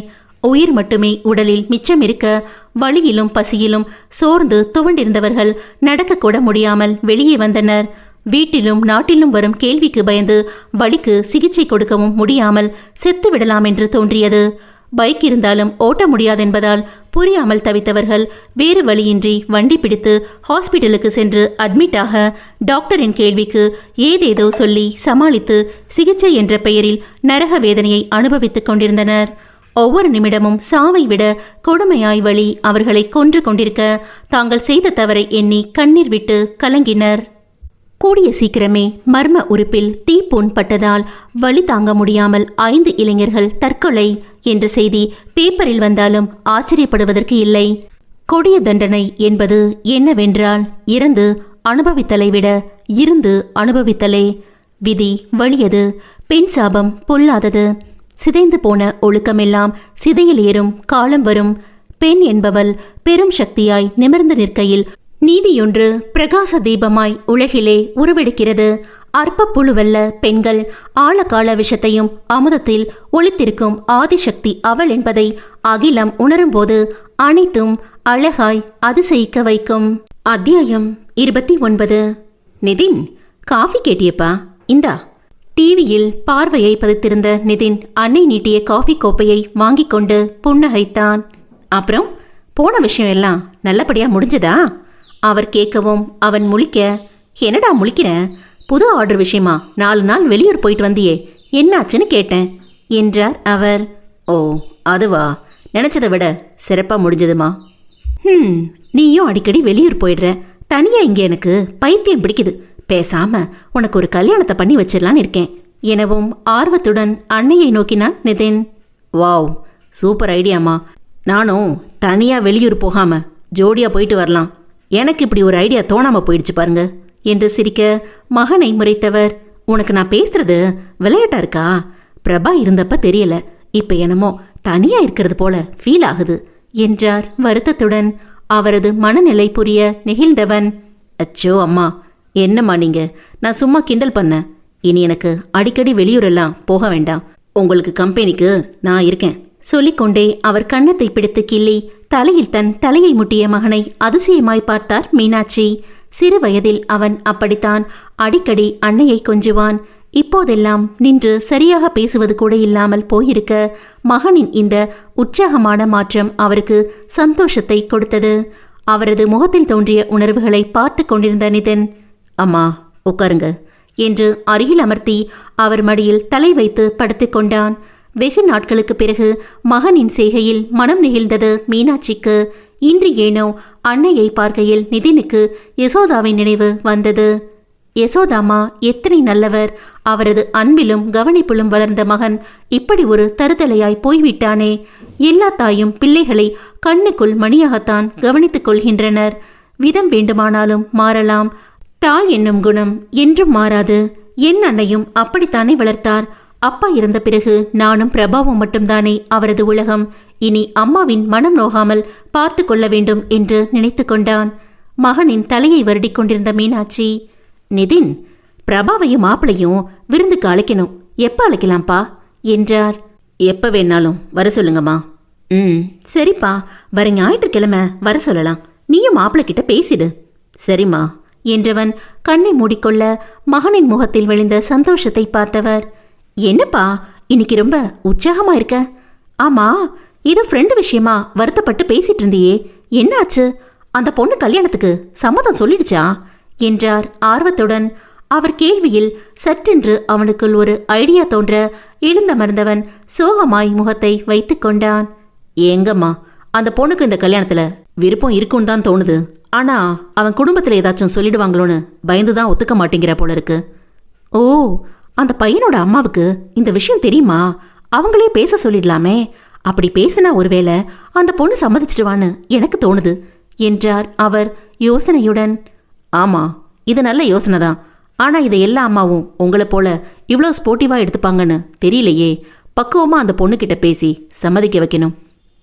நீங்க பேசி பார்க்குறீங்களா? மகன் கேட்கவும் திகைத்தார். நான் எப்படிப்பா முன்ன பின்ன தெரியாத பொண்ணுக்கிட்ட பேச முடியும்? அவர் தயங்கினார். அந்த பொண்ணு உங்களுக்கு முன்னமே தெரியுமா? உங்களுக்கு மட்டும் இல்லை, நம்ம பிரபா சரவணனுக்கும் தெரியும். சரவணன் பேங்க்ல அசிஸ்டன்ட் மேனேஜராக ஒர்க் பண்ணுற பொண்ணு தான். பிரபா கல்யாணத்துக்கு கூட வந்திருந்தாங்க. பேசாமல் அவங்கள விருந்துக்கு அழைக்கும் போது இந்த பொண்ணையும் நம்ம வீட்டுக்கு வர சொல்லட்டுமா? நீங்கள் பேசி புரிய வைக்கிறீங்களா? ஓ, அந்த பொண்ணா? பாவம், நல்ல அழகான பொண்ணு. சரி, நீ என்ன விளையாடுறியா? நான் பாட்டுக்கு அந்த பொண்ணுக்கிட்ட பேசி அது ஓகே சொல்லிட்டு லாஸ்ட்ல அந்த பையனோட அம்மா சம்மதிக்கலைன்னா சும்மா இருந்த பொண்ணு மனசுல ஆசையை வளர்க்கிறது பாவம் இல்லையா என்றார் மீனாட்சி. நீங்க சம்மதிச்சா அவன் அம்மாவும் சம்மதிச்ச மாதிரி தான். ப்ளீஸ்மா ஓகே சொல்லுங்களேன் கெஞ்சினான் மகன். சரி, இவ்வளோ சொல்ற, யார் அந்த ஃப்ரெண்டுன்னு சொல்லவே இல்லையே. அன்னை கேட்கவும் திகைத்தான். நீங்க அந்த பொண்ணுக்கிட்ட சம்மதம் வாங்குங்க, நான் என் ஃப்ரெண்டையும் அம்மாவையும் இங்கேயே வர சொல்றேன், உங்களுக்கு அறிமுகப்படுத்துறேன் என்ற மகனை யோசனையுடன் பார்த்தார் மீனாட்சி. என்னமோ சொல்ற, இதெல்லாம் எந்த அளவுக்கு சரிப்பட்டு வரும்னு தெரியல. சரி, வர சொல்லு, பேசி பார்க்கறேன். அவர் சம்மதிக்கவும் தேங்க்யூமா என்று அவர் கன்னத்தில் அழுத்தமாய் முத்தமிட்டு உற்சாகமாய் கூற சிரித்தார் மீனாட்சி. என்னமோ உன் கல்யாணத்துக்கு நான் பேச போறது போல இந்த குதிக்கிற. சரி, ஃப்ரெண்டு கல்யாணத்துக்கு இவ்வளோ யோசிக்கிறியே, உனக்கும் கல்யாணத்துக்கு பார்க்க தொடங்கட்டுமா என்றார் ஆர்வத்துடன். அம்மா, இந்த கல்யாணம் மட்டும் ஓகே ஆகட்டும், அப்புறம் உங்க ஆசைப்படி சீக்கிரமே என் கல்யாணமும் நடத்திடலாம் என்றவன். அம்மானா அம்மாதான், லவ் யூ மீனுக்குட்டி என்று எழுந்து செல்ல அவர் முழித்தார். இவனுக்கு என்ன ஆச்சு? சட்டுன்னு எப்படி மாறிட்டான்? எப்படியோ உரன் இருந்தவனை உற்சாகமா பார்க்கறதும் நல்லா தான் இருக்கு. அவர் மனம் சந்தோஷத்தில் மிதந்தது. பாவம், நான் பேசி அந்த பொண்ணு மனசு மாறினா நல்ல விஷயம்தானே என்று நினைத்து கொண்டார். ஞாயிற்றுக்கிழமை. இன்னும் ஒரே ஒரு வாய்தான். ஆக்காட்டு செல்லம், பாட்டிக்கு நிறைய வேலை இருக்கு. இடுப்பில் குழந்தையை வைத்துக்கொண்டு சசிகலா கெஞ்சிக் கொண்டிருக்க அவள் உதட்டை இறுக மூடிக்கொண்டு வாயை திறக்க மாட்டேன் என்று தலையாட்டி கொண்டிருந்தாள். சாதனா துவைத்த துணிகளை மாடியில் காயப்போட சென்றிருக்க சஹா அலமாரியில் துணிகளை அடுக்கி வைத்துக் கொண்டிருந்தாள். அன்னையின் கெஞ்சலும் ஸ்ரீகுட்டியின் என்ற மறுத்தலும் காதல் விழ வெளியே வந்தாள். அம்மா, அவளை கொடுங்க, நான் ஊட்டி விடுறேன், நீங்க வேலையை பாருங்க என்ற மகளை அதிசயமாய் பார்த்து நிற்க கண்டு கொள்ளாமல் குழந்தையை அவரிடம் இருந்து வாங்க முயல பாட்டியை இறுக பிடித்திருந்த குழந்தை அவள் இழுக்கவும் சினுங்கிக் கொண்டே அவளது கைக்கு வந்தாள். ஸ்ரீகுட்டி, இன்னைக்கு மம்மி உனக்கு ஊட்டி விடுறேன், சமத்த சாப்பிடணும் என்றவள் அவளை சோஃபாவில் அமர்த்திவிட்டு டிவியில் கார்ட்டூன் சேனலை வைக்க ஸ்ரீகுட்டி குஷியானாள். ஹை டாடா பீம்! சந்தோஷமாய் கைத்தட்டியவள் அதை பார்க்க தொடங்க அருகே அமர்ந்து அதில் வரும் கதாபாத்திரங்களின் பெயரை சஹானா கேட்க, உனக்கும் பீம் பிடிக்குமா என்று ஆர்வத்துடன் பதில் சொன்னாள் ஸ்ரீகுட்டி. அப்படியே கையில் இருந்த பிளேட்டும் காலியாக குழந்தையின் வயிற்றோடு பெற்றவளின் மனமும் நிறைந்தது. நடப்பதை சந்தோஷமாய் பார்த்து கொண்டு சசிகலா வேளையில் மும்முரமாயிருக்க சோட்டா பீமை பலவித பாவனைகளுடன் ரசிக்கும் ஸ்ரீகுட்டியை தானும் ரசித்துக் கொண்டிருந்தாள் சஹானா. அப்போது அழைப்பு மணியின் ஓசை கேட்டு எழுந்தவள் கதவை திறக்க வெளியில் நின்ற நிதனை கண்டதும் இன்பமாய் அதிர்ந்தாலும் காட்டிக்கொள்ளாமல் முகத்தை இயல்பாக வைத்துக் கொண்டாள். அமைதியாய் வழிவிட்டவளை கடந்து புன்னகையுடன் உள்ளே வந்தான் நிதின். அவனை கண்டதும் டாடி என்று ஓடி வந்து காலை கட்டி கொண்ட குழந்தையை வாரி எடுத்து முத்தமிட்டான். ஸ்ரீகுட்டி, என்னடா செல்லம் பண்ற? டோட்டா பீம் பார்த்தேன் டாடி, மம்மிக்கும் பிடிக்குமா உனக்கும் பிடிக்குமா என்று கேட்க, மம்மிக்கு பிடிச்ச எல்லாமே டாடிக்கும் பிடிக்கும் செல்லம், சரி நீ போய் பாரு என்றவன் அவளை சோஃபாவில் அமர்த்த அவன் குரல் கேட்டு எட்டி பார்த்தார் சசிகலா. வாங்க தம்பி, காஃபி கொடுக்கட்டுமா? கொடுங்கம்மா என்றவன். சஹி, உன்கிட்ட கொஞ்சம் பேசணும் என்றதும், என்ன பேசணும்? அதான் எல்லாமே பேசி முடிச்சாச்சே என்றவளை முறைத்தவன். சீக்கிரம் கிளம்பு, நாம் இப்ப வெளியே போறோம் என்றான். நான் இங்கேயும் வரல என்றவளின் முன்னில் கோபமாய் நின்றவன். நீயா வரலனா தூக்கிட்டு போயிடுவேன், ஒழுங்கா போய் ரெடி ஆயிட்டு வா என்றான் மிரட்டலாக. இதென்ன வம்பா இருக்கு, நான் இங்கேயும் வரல. மீண்டும் அவள் அதை சொல்ல சசிகலா எதுவும் புரியாமல் விழித்தார். சாரிம்மா, உங்க முன்னாடி இப்படி பண்றதுக்கு மன்னிச்சுக்கோங்க என்றவன் அடுத்த நொடி அவளை தூக்கி கொண்டு அவளது அறைக்கு செல்ல சசிகலாவோ அதிர்ந்து நோக்க சஹாவின் லேப்டாப் அதிகமானது. ஹேய், என்னை இறக்கி விடு, உனக்கு என்ன கிறுக்கு பிடிச்சிருக்கா? கை காலை உதறியவளை கட்டிலில் போட்டவன். 5 நிமிஷம்தான் உனக்கு டைம், ரெடியாகி வெளியே வர்ற என்றதும், எதுக்கு இப்போ வம்பு பண்ணிட்டு இருக்க என்றவளின் கையை பிடித்தவன். ப்ளீஸ் சஹி, நம்ம வாழ்க்கையில முக்கியமான முடிவெடுக்க வேண்டிய கட்டத்தில் இருக்கோம், மறுக்காம வா கெஞ்சலாய் கேட்டவனிடம் மேலும் பிகு செய்ய முடியாமல், சரி வர வெயிட் பண்ண என்றதும், என் செல்லக்குட்டி வெள்ளக்கட்டி கொஞ்சி விட்டு வெளியேறினான். வெகு நாட்களுக்கு பிறகு அந்த கொஞ்சலும் கெஞ்சலும் மனத்திற்கு இதமாயிருக்க புன்னகையுடன் எழுந்தவள் உடை மாற்றி எளிமையாய் புறப்பட்டு வந்தாள். எதற்கு வெளியே போய் பேச கூப்பிடுகிறான் என்ற கேள்வி மனதிற்குள் அரித்தாலும் எதுவானாலும் பார்த்து கொள்ளலாம் என்ற முடிவுடன் கிளம்பினாள். அவள் வருவதற்குள் காஃபி குடித்து சசிகலாவிடம் வேலை முடிந்து வந்த சாதனாவிடமும் சஹாவை தன் வீட்டிற்கு அழைத்து செல்வதாக கூறிய நிதின் அன்னையிடம் தான் பேசியதையும் கூறினான். ஸ்ரீகுட்டி, டாடி கிளம்புறேன், ஒரு உம்மா கொடு என்று கன்னத்தை காட்ட முத்தமிட்டவள். நானும் வரேன் டாடி என்று கிளம்ப, இன்னொரு நாள் அழைச்சிட்டு போறேன்டா செல்லம் என்றதும் ஏமாற்றமாய் நோக்க, நீங்க கிளம்புங்க நிதின், நானும் ஸ்ரீகுட்டியும் பார்க்கில் விளையாட போறோம். சாதனா கூறவும் குழந்தை குஷியாகி டாட்டா சொல்லி வழி அனுப்ப கிளம்பினர். இருவரும் ஜோடியாய் செல்வதைக் கண்ட சரளா பிரவீனாவிடம், இத்தனை நாளா இந்த தம்பி சாதனாவை தேடி வருதுன்னு நினைச்சேன், இப்ப சஹானாவை கூட்டிட்டு போகுது என்றாள் வியப்புடன். அதான, கேட்டா சரியான பதிலும் வராது, அந்த வீட்டில் என்னமோ சரியில்லை என்று சொல்லிக்கொண்டே திரும்பிய பிரவீனா சாதனா குழந்தையுடன் அங்கே நிற்பதைக் கண்டு அசட விழுந்தாள். இப்போ உங்களுக்கு என்ன தெரியணும்? உங்களுக்கெல்லாம் வீட்டில் வேலையே இருக்காதா? எப்போ பார்த்தாலும் அடுத்த வீடை எட்டி பார்த்து என்ன நடக்குதுன்னு தெரிஞ்சுக்கிறதா வேலையா? போங்க, போய் புருஷன் பிள்ளைக்கு சோறு பொங்கி போடுங்க எரிச்சலுடன் சொல்லிவிட்டு சென்றவளை முறைத்து கொண்டே சென்றனர். நிதின் பார்க்கிங்கில் இருந்த பைக்கை எடுத்து வர, பைக்கா? கார்லேயே போயிடலாமே, சாவியை நீட்ட அவன் முறைத்தான். ஏன், நாம இதுக்கு முன்னாடி பைக்கில் ஒன்றா போனதே இல்லையா? இப்போ மட்டும் என்ன? எதுக்கு இப்போ அடம் பிடிக்கிற? உதடுகள் கேட்டாலும் உள்ளம் பைக்கில் செல்லவே ஆசைப்பட பிகு செய்து பிறகு அவள் ஒத்துக்கொள்ள மனதிற்குள், உனக்கு எது பிடிக்கும்னு எனக்கு தெரியாதா? உதட்டுக்குள் சிரித்து கொண்டான். சில வருட இடைவேளைக்கு பிறகு அவனுக்கு பின்னில் பைக்கில் அமர்ந்தவளின் மனம் பழைய சந்தோஷ நினைவுகளுக்கு செல்ல உடைந்து முடமாகி போன சந்தோஷ சிறகுகள் மீண்டும் புதிதாய் முளைத்து கொள்ள இதயத்தில் ஏதோ ஒன்று சுகமாய் உணர செய்தது. சிறிது நேரம் அமைதியாய் அமர்ந்திருந்தவள், இப்போ வாச்சும் நாம எங்க போறோன்னு சொல்ல போறியா இல்லையா ரூபன் என்றால் அதட்டும் குரலில். சொல்றேன் என்றவன் அங்கிருந்த அம்மன் கோவில் முன்பு வண்டியை நிறுத்தி, சாமி கும்பிட்டு வரலாம் வா என்று முன்னில் நடக்க அவளும் தொடர்ந்தாள். அழகான அலங்காரத்துடன் கருணை வடிவாய் வீற்றிருந்த அம்பிகையை வணங்கி பிரசாதம் வாங்கிக் கொண்டு பிரகாரத்தை சுற்றி வந்தனர். சகி அருகில் நின்றவன் அழைக்க என்னவென்று பார்த்தவளின் நெற்றியில் கையில் இருந்த குங்குமத்தை வைத்துவிட அவள் திகைப்புடன் விழிகளை விரித்தாள். ரூபன், என்ன இது? ஏன் இப்படி பண்றீங்க? சிடுசிடுத்தவளை நெகிழ்வுடன் நோக்கிய நிதின், சகி இந்த அம்பாள் சாட்சியா சொல்றேன், எனக்கு மனைவியின் ஒருத்தி வந்தா அது நீ மட்டும்தான். நீ இல்லாம என் வாழ்க்கை முழுமையாகாது. தயவு செஞ்சு என் காதலை புரிஞ்சுக்கோ, நீ எனக்கு வேணும் என்றான் கண்ணீருடன். அவனை தன் நெஞ்சோடு சேர்த்து ஆறுதல் சொல்லி, எனக்கும் நீ இல்லாத வாழ்க்கை நரகம்தாண்டா முட்டாள். ஆனா என்ன போல ஒருத்திய மருமகளா ஏத்துக்க உன் வீட்டுல சம்மதிப்பாங்களா என்று கதற துடித்த மனதை அடக்கி கொண்டு அமைதியாய் நிமிர்ந்தாள். ரூபன், உன் காதல் எனக்கு புரியாம இல்ல. என்னோட காதல் அதுல குறைஞ்சதும் இல்ல. நம்ம 2 பேரும் சேரணும்னு நாம நினைச்சாலும் நம்ம விதி அப்படி நினைக்கல. ஒருவேளை நான் சம்மதிச்சாலும் என்ன மருமகளா உன் வீட்டுல ஏத்துக்கிறது ரொம்ப கஷ்டம். அது வாழ்நாள் போராட்டமா நம்ம காதலை அசிங்கப்படுத்திடும். அதுக்கு இப்படி விலகி நிக்கிறது தான் நம்ம காதலுக்கு கொடுக்கிற மரியாதையா நான் நினைக்கிறேன். புரிஞ்சுக்கோ. கண்களில் கண்ணீர் பளபளக்க உருகிய குரலில் அவள் கூறியதை கேட்ட நிதின், உன் பிரச்சனை என் வீட்டுல சம்மதிக்க மாட்டாங்கங்கிறதான. அவங்க சம்மதிச்சிட்டா ஓகே சொல்லிடுவியா? சொல்லு வேகமாய் கேட்டான். அவன் கேள்வியில் திணறியவள் என்ன சொல்வதென்று யோசித்துவிட்டு, முதல்ல அவங்க முழு மனசோட சம்மதிக்கட்டும், அப்புறம் பார்க்கலாம் என்றாள். ஓகே போதும், எனக்கு இது போதும். இப்போ நாம என் வீட்டுக்கு தான் போறோம். அம்மா சம்மதிச்சா நீ மாத்தி பேசக்கூடாது, சரியா என்றவன் அவள் கையை பிடித்து பைக்குக்கு அழைத்து செல்ல திகைத்தாள். மறுத்து கொண்டே சம்மதிப்பதும் உறைந்து கொண்டே உருகி போவதும் உன் அருகில் மட்டுமே சம்பவிக்கும் அதிரடி ரசாயன மாற்றங்கள். அத்தியாயம் 30.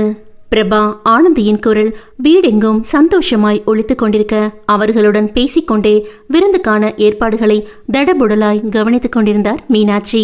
சரவணன் ஹாலில் அமர்ந்து டிவி பார்த்து கொண்டிருந்தான். புகுந்த வீட்டு விசேஷங்களை மகள் வாய்க்கொள்ளாமல் சொல்வதை கேட்டு அவருக்கு நிறைவாயிருந்தது. அண்ணி காரியத்தில் கராராய் இருந்தாலும் மருமகளை மகள் போலவே பார்த்து கொள்வதில் மிகவும் சந்தோஷப்பட்டார். அண்ணன் எங்கம்மா இன்னும் காணோம் கேட்ட மகளிடம், அது உனக்கு கூட தெரியுமாமே, நம்ம மாப்பிள்ள பேங்க்ல அசிஸ்டன்ட் மேனேஜரா வேலை செய்யற அந்த பொண்ணு என்றவர் நிதின் கூறிய விஷயங்களை கூறி, அந்த பொண்ணை அழைச்சிட்டு வரேன்னு போயிருக்கான். நான் தான் பேசி கல்யாணத்துக்கு சம்மதிக்க வைக்கணுமா என்றதும் பிரபா ஆனந்தியை வியப்புடன் நோக்க அவளும் திகைத்து நின்றாள். என்னத்த சொல்றீங்க? அத்தா உங்களை பேச சொன்னாரா என்று மீண்டும் கேட்க, ஆமாமா, பாவம் அந்த பொண்ணுக்கு நடந்த கொடுமையை நினைச்சா மனசு தாங்கல. அது ஒரு விபத்துன்னு புரியாம கல்யாணத்துக்கு சம்மதிக்க மாட்டேங்குதான். அந்த பையன் அவளை தான் கல்யாணம் பண்ணிப்பேன்னு நிக்கிறான். நாம பேசி சம்மதிக்க வச்சா ஒரு நல்ல காரியம் பண்ணது போல ஆச்சு. சந்தோஷமாய் மீனாட்சி சொல்ல இருவரும் ஒருவரை ஒருவர் பார்த்து கொண்டனர். ரொம்ப நல்ல காரியம் அத்தை. பாவம் ரொம்ப நல்ல பொண்ணு. அவங்க வாழ்க்கை வீணாகாம நீங்க தான் சொல்லி புரிய வச்சு சம்மதம் சொல்ல வைக்க சரியான ஆளு. மச்சான் சரியா தான் சொல்லியிருக்கான் சொல்லிக்கொண்டே சரவணனும் அங்கே வர மீனாட்சிக்கு மிகவும் பெருமையாயிருந்தது. என்ன பாடுபட்டாவது அந்த பெண்ணை சம்மதிக்க வைத்தே தீர்வது என்று தீர்மானித்துக் கொண்டார். வீட்டு வாசலில் பைக் தடதடக்கும் சத்தம் கேட்கவும் இளையவர் மூவரும் அங்கே சென்றனர். அண்ணா என்று நிதினை கட்டிக்கொண்ட பிரபா, வாங்க நீ என்று சகாவை அழைக்க கூச்சத்துடன் வந்தவளிடம், அசுரவதம் எல்லாம் முடிஞ்சதுன்னு மச்சான் சொன்னா. இப்போ உங்களுக்கு ஹாப்பி தானே சிஸ் என்ற சரவணனை அவள் திகைப்புடன் நோக்க, அவங்களுக்கு எல்லாம் தெரியும் என்று கஞ்சாடை காட்டினான் நிதின். அவர்கள் நலம் விசாரித்து முடிக்கவும் நனைந்த கையை முந்தானையில் துடைத்து கொண்டு வந்தார் மீனாட்சி. வாமா, நல்லா இருக்கியா? கல்யாண மண்டபத்துல சரியா பேச முடியல. அம்மா நல்லா இருக்காங்களா? நெடுநாள் பழகியவர் போல அவர் பேசவும் நிதினை அசந்து போனான். சகா பயபக்தியுடன் அவர் கேள்விகளுக்கு பதில் சொல்ல மற்றவர்கள் தங்களுக்குள் சிரித்து கொண்டனர். சமைத்து கொண்டே அவள் குடும்பத்தை பற்றிய பொதுவான விஷயங்களை மீனாட்சி கேட்டுக்கொள்ள அவளும் ஏனோ தானோவென்று அல்லாமல் பவ்யமாய் பதில் சொல்லிக் கொண்டிருந்தாள். நிதின் சரவணனிடம் பேசிக் கொண்டிருந்தாலும் இவர்கள் என்ன பேசுகிறார்கள் என்று செவியை இங்கே வைத்திருந்தான். அடிக்கடி அவனுக்கு தாகம் வந்ததால் தண்ணீர் குடிக்க அடுக்கலைக்கு வந்து கொண்டே இருந்தவனை நோக்கி பிரபாவும் ஆனந்தையும் நமட்டு சிரிப்பு சிரிக்க, ஹிஹி என்று வழிந்தவன், ப்ளீஸ் பார்த்துக்கோங்க என்று கண்ணால் சைகை காட்ட வேகமாய் தலையாட்டினர். சமையல் முடிந்ததும் அதை உணவு மேஜையில் எடுத்து வைத்தனர். மேஜையை சுற்றி அனைவரும் அமர தயங்கி நின்ற சகாவிடம், நீ உட்கார்மா என்றார் மீனாட்சி. இல்லம்மா, அவங்க சாப்பிடட்டும், நான் உங்களோட உட்காந்துக்கிறேன் என்றவளை, அட பரவாயில்ல உட்காருமா என்று அமர வைத்து பரிமாறினார் மீனாட்சி. நிதின் அவளை கண்டு கொள்ளாமல் இருக்க அடிக்கண்ணால் அவனை பார்த்து கொண்டே சாப்பிடத் தொடங்கினாள் சகா. விருந்து முடிந்து அனைவரும் மாடியில் ஓய்வாய் அமர மீனாட்சி பேச்சை தொடங்கினார். அப்புறமா அடுத்து என்ன பண்ணலான்னு இருக்க? நெற்றியை சுருக்கியவள், எதை பத்தி கேக்குறீங்கன்னு புரியலம்மா என்றாள் குழப்பத்துடன். அதாம்மா அந்த விபத்தை பத்தி என்றதும் அவள் தலை குனிந்து மௌனமாயிருக்க, என்னமோ இப்படியெல்லாம் நடக்கணும்னு விதி இருக்கு. நம்ம ரோட்ல போயிட்டு இருக்கும்போது நம்ம மேல ஒரு வண்டி வந்து மோதுனா கை காலை இழந்தாலும் நம்ம வாழ்றது இல்லையா? அது போலதான் இதுவும் எதிர்பாராம நடந்த ஒரு விபத்து. இதுல உன் தப்பு என்ன இருக்கு? தப்பு செஞ்சவங்களுக்கு தான் தண்டனை கொடுக்கணும். காதலிச்சவனை உன்னை கல்யாணம் பண்ணிக்க தயாரா இருக்கும்போது நீ இனி கல்யாணம் வேண்டான்னு சொன்னா அவன் மனசு எத்தனை பாடுபடும், உன் வீட்டுல எத்தனை வருத்தப்படுவாங்க. சரிதாம்மா, காதல் வேணும்னா 2 பேரு மனசு சம்பந்தப்பட்டதா இருக்கலாம். ஆனா கல்யாணம் 2 குடும்பம் சம்பந்தப்பட்டது இல்லையா? இன்னைக்கு ஒரு வேகத்துல கல்யாணம் பண்ணிக்கிட்டு நாளைக்கு ஏதாச்சும் ஒரு வார்த்தை தப்பா வந்துட்டாலும் அதை என்னால தாங்கிக்க முடியாதுமா. சொல்லும் போதே கண்ணீர் எட்டி பார்த்தது. நீ சொல்றது சரிதான், நான் நேரடியாவே கேக்குறேன். உன்னை இந்த வீட்டு பொண்ணா மனசார ஏத்துக்க நாங்க எல்லாரும் தயாரா இருக்கோமே, அப்புறமா என் புள்ளைய கட்டிக்க உனக்கு என்ன தயக்கம்? அவர் சொன்னதும் கரண்ட் ஷாக் அடித்தது போல நிதின், பிரபா, சரவணன், ஆனந்தி 4வரும் அதிர்ந்து நோக்க அவர்களை ஏளனமாய் ஒரு பார்வை பார்த்துவிட்டு புன்னகையுடன் தொடர்ந்தார் மீனாட்சி. அதுவரை தலை குனிந்து அமர்ந்திருந்த சகானா மீனாட்சி சொன்னதை கேட்டதும் கண்ணீருடன் நிமிர்ந்து நோக்க, இங்க பாருமா, நடந்தது நடந்துருச்சு. நீ சின்ன பொண்ணு, இன்னும் வாழவே தொடங்கல. இப்படி தனியா வாழ்ந்துட முடியாது. தனிமை ரொம்ப கொடுமையானது. முகத்துல சிரிப்பையும் மனசுல வக்கரத்தையும் வச்சுக்கிட்டு சுத்துற மனுஷங்க இங்க அதிகம். எவனோ செஞ்ச தப்புக்காக உன்னை நீயே தண்டிச்சுக்காத. நிதின் உன் மேல உசிரியே வச்சிருக்கான். உன்னை தவிர வேற யாரையும் கல்யாணம் பண்ணிக்கிட்டாலும் அவன் மனசாட்சி அவனை மன்னிக்காது. என் பிள்ளைய பத்தி எனக்கு நல்லா தெரியும். அவன் விருப்பத்தை விட இந்த உலகத்துல எனக்கு எதுவும் பெருசில்ல. என்னவோ அம்மாவா நினைச்சு நான் சொல்றத யோசிச்சு பாரு. இதனை கல்யாணம் பண்ணிக்கிட்டா உன் எதிர்காலம் பாதுகாப்பா இருக்கும். இத மனப்பூர்வமா சொல்றேன். தயவு செஞ்சு கல்யாணத்துக்கு சம்மதம் சொல்லுமா என்றார் அவள் முகத்தை நோக்கி. இத்தனை தெளிவோடும் அன்போடும் மீனாட்சி சொன்னதை கேட்டும் நம்ப முடியாமல் ஸ்தம்பித்து அமர்ந்திருந்தவளை நிதின் ஆர்வமாய் நோக்க, ப்ளீஸ் ஓகேன்னு சொல்லுங்க அண்ணி. அண்ணா உங்க மேல உசிரியா வச்சிருக்கு. உங்களை பிரிஞ்ச இந்த 3 வருஷமும் அவர் எத்தனை தவிச்சு போயிட்டார் தெரியுமா? நீங்க 2 பேரும் ஒன்று சேர்ந்தா நாங்க எல்லாரும் ரொம்ப சந்தோஷப்படுவோம். ஓகே சொல்லுங்க அண்ணி. பிரபா அவள் கைப்பிடித்து கொண்டு கெஞ்சலாய் கேட்க நிமிர்ந்து நிதினை பார்த்தவள் அவன் முகத்தில் தெரிந்த வழியிலும் கண்ணில் தெரிந்த காதலிலும் மனதில் தேக்கி வைத்த வைராக்கியம் எல்லாம் உடைந்து போக விசும்பி அழத் தொடங்கினாள் சஹானா. அதை புரிந்து கொண்ட மீனாட்சி, இனி அவங்க பேசி முடிவெடுக்கட்டும் என்று எழுந்து செல்ல மற்றவர்களும் அவர்களுக்கு தனிமையை கொடுத்து சந்தோஷத்துடன் அங்கிருந்து நகர்ந்தனர். சஹி முகத்தை 2 கைகளாலும் பொத்திக்கொண்டு மனதில் இதுவரை சுமந்திருந்த சோகங்களையெல்லாம் அப்போதே கண்ணீரில் கரைத்து விடுவது போல கதறி அழுது கொண்டிருந்தவளின் அருகில் அமர்ந்தவன் எதுவும் பேசாமல் அவள் தோளில் கை வைக்க அப்படியே அவன் நெஞ்சில் சாய்ந்து கொண்டு கதறத் தொடங்கினாள் சஹா. எனக்கே எனக்கான என் துன்பங்களின் ஆயுள் என்பது இன்னும் சில கணங்கள் மட்டுமே. இப்போதே இதை அழுது தீர்த்து விடுகிறேன். இனி நமக்கான வாழ்வை உன் கை கோர்த்து கடக்கும் நாளுக்காய் மிச்சம் இருக்கும் புன்னகையை சேகரித்துக் கொள்கிறேன். சிறிது நேரம் அவளை அளவிட்டவன் மெல்ல தலையை கோதி முதுகை நீவி விட்டான். சஹி ப்ளீஸ் அழதம்மா. அம்மா பேசுனது கேட்டியா? எந்த ஒரு நல்ல அம்மாவும் பிள்ளைகளோட நியாயமான ஆசைகளை புரிஞ்சுப்பாங்க. இப்ப கல்யாணத்துக்கு ஓகே தானே என்று கேட்கவும் மேலும் அவன் நெஞ்சில் ஒண்டிக் கொண்டாள். அப்படியே அவன் இதயத்திற்குள் போய் ஒட்டிக்கொள்ளும் அவசரம் அந்த அணைப்பில் கலந்திருக்க அதை புரிந்து கொண்ட அவளது ரூபனும் நெஞ்சோடு இறுக்கிக் கொண்டு மெல்ல விடுவித்தான். அவளை தன்னிலிருந்து பிரித்து நிறுத்தியவன் அழுததில் மேலும் சிவந்திருந்த முகத்தை புன்னகையுடன் நோக்கிக் கொண்டே, வா அம்மா கிட்ட சொல்வோம். என்று கையை பிடித்து அழைத்து கொண்டு கீழே வந்தான். ஆவலாய் காத்திருந்த அனைவர் மனதும் மகிழ்ச்சியில் நிறைய புன்னகையுடன் நோக்கிக் கொண்டிருந்தார் மீனாட்சி. அம்மா, எங்களை ஆசீர்வாதம் பண்ணுங்க. சற்றென்று இருவரும் அவர் காலில் விழ அன்போடு அவர்களை தூக்கிக் கொண்டவர். 2 பேரும் எப்பவும் சந்தோஷமா இருங்க மனசார வாழ்த்தி இருவரையும் அணைத்து கொண்டார். சரி, அடுத்த நல்ல நாள்லயே முறைப்படி உங்க வீட்டுல வந்து பேசுறோம். இப்போ உங்களுக்கு சந்தோஷம் தானே என்றதும் சஹாவின் முகத்தில் வெட்கப்பூக்கள் மின்னின. ஹேய், சூப்பர், வாழ்த்துக்கள் அண்ணா அண்ணி என்று பிரபா குதிக்க அவள் தலையில் செல்லமாய் கொட்டிய சரவணன், நம்ம கல்யாணத்துக்கு கூட இப்படி குதிக்கலையே, அண்ணனுக்கு கல்யாணம் சந்தோஷத்தை பாரு என்று கிண்டல் அடித்து, வாழ்த்துக்கள் சிஸ், மச்சான உங்ககிட்ட ஒப்படைக்கிறோம். அவன் கண்ணு கலங்காம நீங்க தான் பத்திரமா பாத்துக்கணும் என்று சிரித்தான். அத்தான், எப்படியோ உங்க மனம் போல மாங்கல்யம் அமைஞ்சிருச்சு, வாழ்த்துக்கள் என்றாள் ஆனந்தி.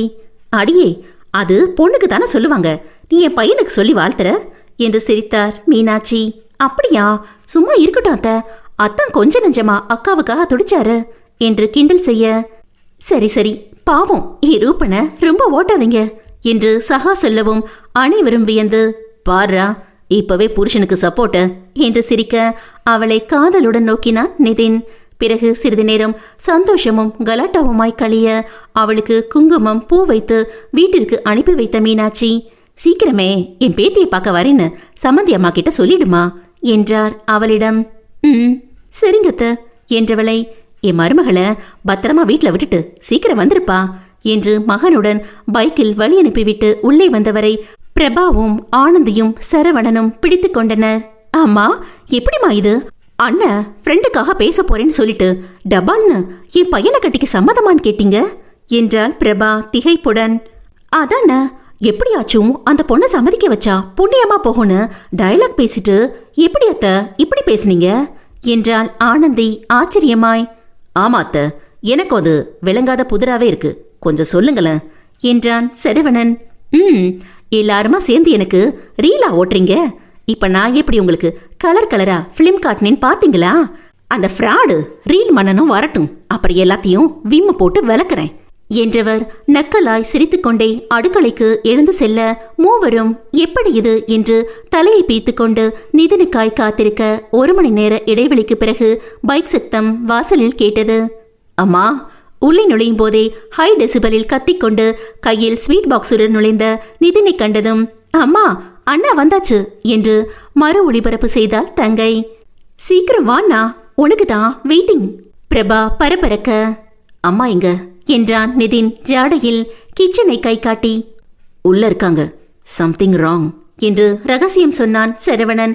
அடுக்கலையிலிருந்து நெய்யில் முந்திரி வருபடும் மனம் அவர் ஏதோ செய்து கொண்டிருக்கிறார் என்பதை உணர்த்த தயக்கத்துடன் நால்வரும் அங்கே சென்று எட்டி பார்க்க பாயாசத்தை 4 கோப்பையில் ஊற்றி கொண்டிருந்தார் மீனாட்சி. அம்மா, அண்ணன் வந்தாச்சு வாங்க. பிரபா மீண்டும் குரல் கொடுக்க, இருங்க வரேன் என்றவர் அதை ஒரு ட்ரேயில் வைத்து எடுத்துக்கொண்டு ஹாலுக்கு வந்தவர், என் மகனுக்கு கல்யாணம் முடிவாயிருக்கு, பாயாசம் எடுத்துக்கோங்க என்றதும் திகைத்தனர்.